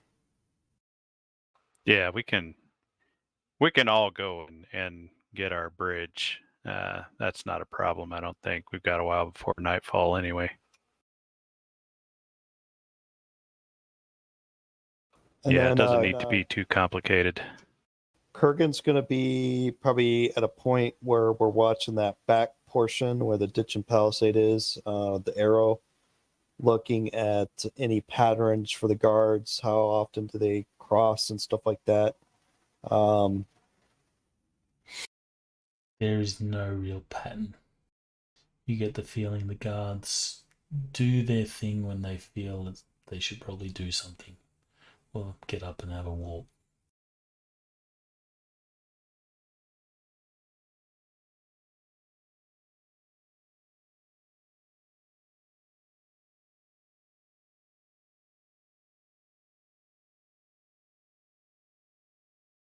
So making a rudimentary bridge.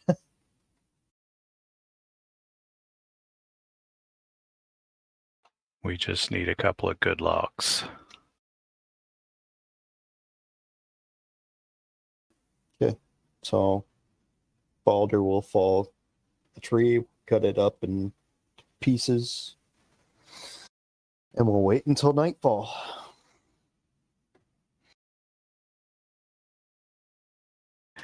What kind of spells might Apentius have available to him to aid us? Okay. What in particular? Well, we have to climb a wall, cover a bunch of distance, and not be spotted. And then, yeah, a lot of sneaking. And potentially distracting of or otherwise obscuring ourselves from guards that may or Can may you not make be fog? wandering about.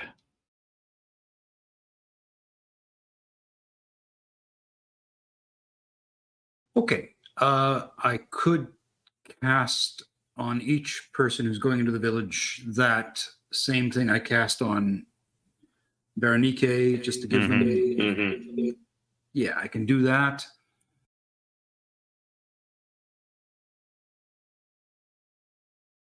If you would want me to try to generate something to cast fog into the village, I'm sure I could do that as well. It would just take me a moment to figure out how to do all that.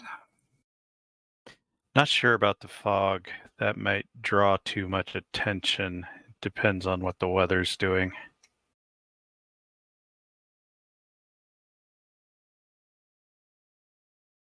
I know that invisibility is right out, so we won't go there.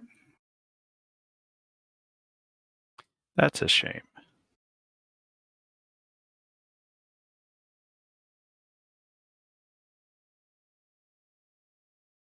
Well, maybe fog is an option if we. Maybe there's a sign we can make that if we do get caught, he can generate a fog to help deaden our escape. Yeah, it's But worth if- the. Yeah, I mean, if you want, I can cast Twist of Fate on each person. Again, because I have the time to do it, I don't have to necessarily use this as a magic slot. Although I can, if that's what the GM wants, I can do 5 right off the bang bang bang. How long does it last, and how long does it take to cast? Okay, so because I'm an adept, the casting time of 5 minutes is reduced to, you read minutes as seconds. So I could just do a separate spell for each character, and it would just be 5 seconds of me preparing the spell and for each of them. How long does it last? It lasts. It's whenever they choose to trigger it. It's for the next hour. So that should give us more than enough time. So they'd have an hour to use it. So what I'm thinking is what Berrienkim, Kurgan obviously is going to go over. He's got to go in. Who else should climb the wall with Kurgan? Oh, there's no good reason for anybody to stay behind in this case, with the exception of Kudo, who probably can't climb the wall. And Balder, who's right now an NPC. I'm not going in without Balder. I wonder We if won't be going in today anyway. It'll be a next session thing since we're already at time. Well, technically we got started really late, but yeah. But yeah, I don't think a pincher should go in unless you really want him to go in. That's probably fair, depending. If he had something that might be useful in a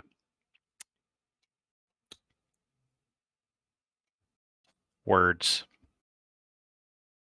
If he had something that we would need in a hurry on the spot, then it might be useful to bring him in.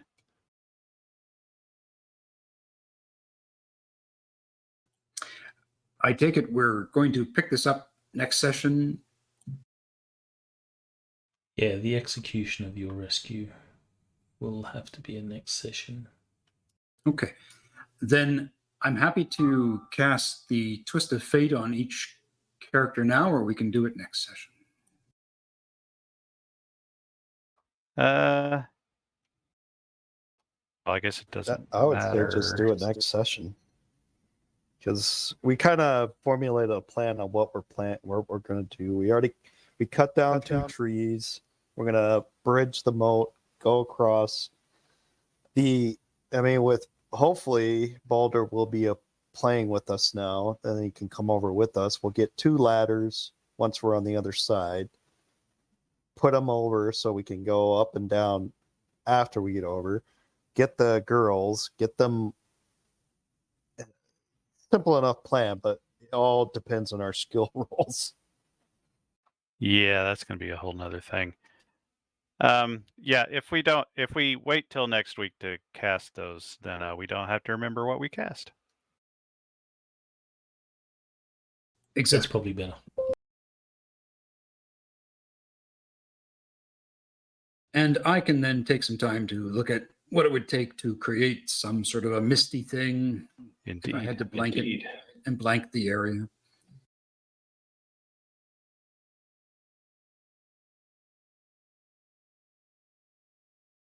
All right. So are we happy to leave it there, or do we need to plan further? Or do you need? Are there any questions that you have? Well, the one thing I was if we were supposed to do it tonight, Balder wasn't going to be coming over the wall necessarily. I was going to have Kudo be on lookout, and if he does see a guard coming, he can always sneak up behind and go for the throat to prevent the person from screaming.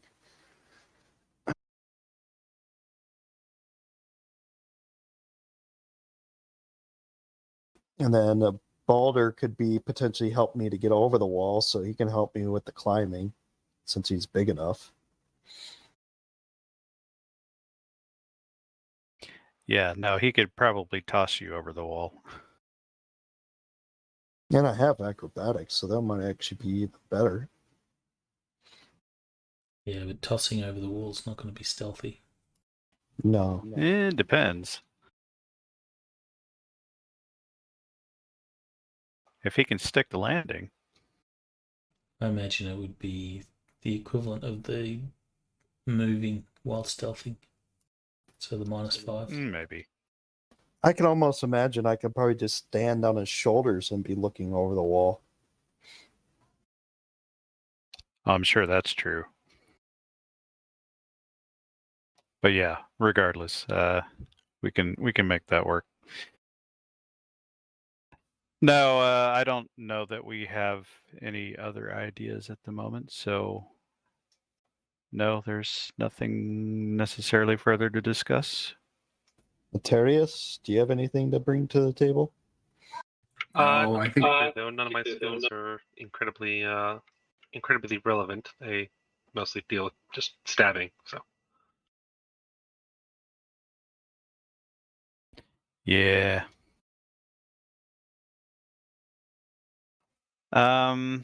I suppose it's worth asking if,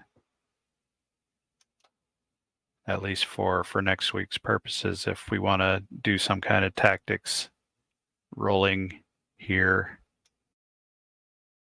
I could do tactics rolling now. That's not a request from another player. That's a notice to the GM. Yeah, you can do tactics. I mean, if that's something you want to deal with. We can do that. So you can do tactics and get what? Yeah, bennies. Okay. Well, we can do that next week too.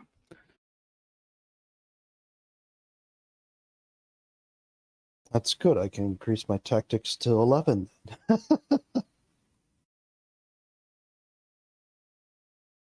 Who's got tactics in the group? I think I ended Ronnke's up the only one. Yeah, I think I ended up being the only one with it.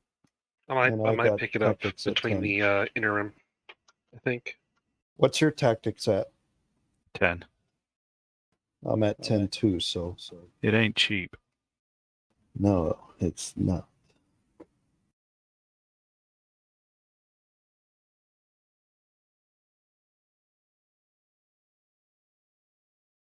So I may want to get my climbing up another point. Yep, cheese it.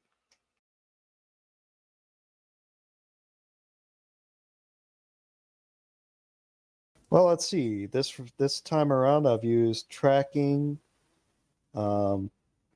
survival, stealth, observation, navigation, esoteric medicine. Using a lot of skills. You've been very useful. Well, we're not locked in yet. If you have to make an adjustment. Yes, as of next week when we start, characters will be locked in. I think that's all we got. I think I might get rid of my poisons. Are you sure? Because when I poison you, don't you want to work out how to find out the antidote? True. I wanted to use my poisons with my armory skill to make poison arrows. Are you the sort of guy that poisons his arrows?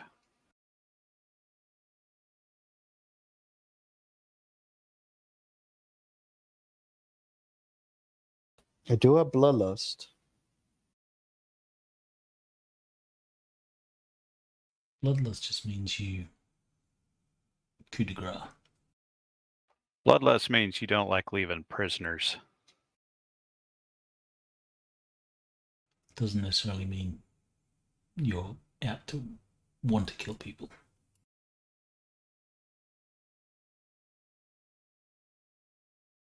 All right, well, we'll leave it there. Everyone will get 2 points. Okay. Excellent. We will pick this up again next week. So, if you are watching this and you have any questions, corrections, suggestions, or general hecklings, feel free to leave a comment here or find us on Discord. Thank you for watching. Olympus out. Off we go. Bye. See ya.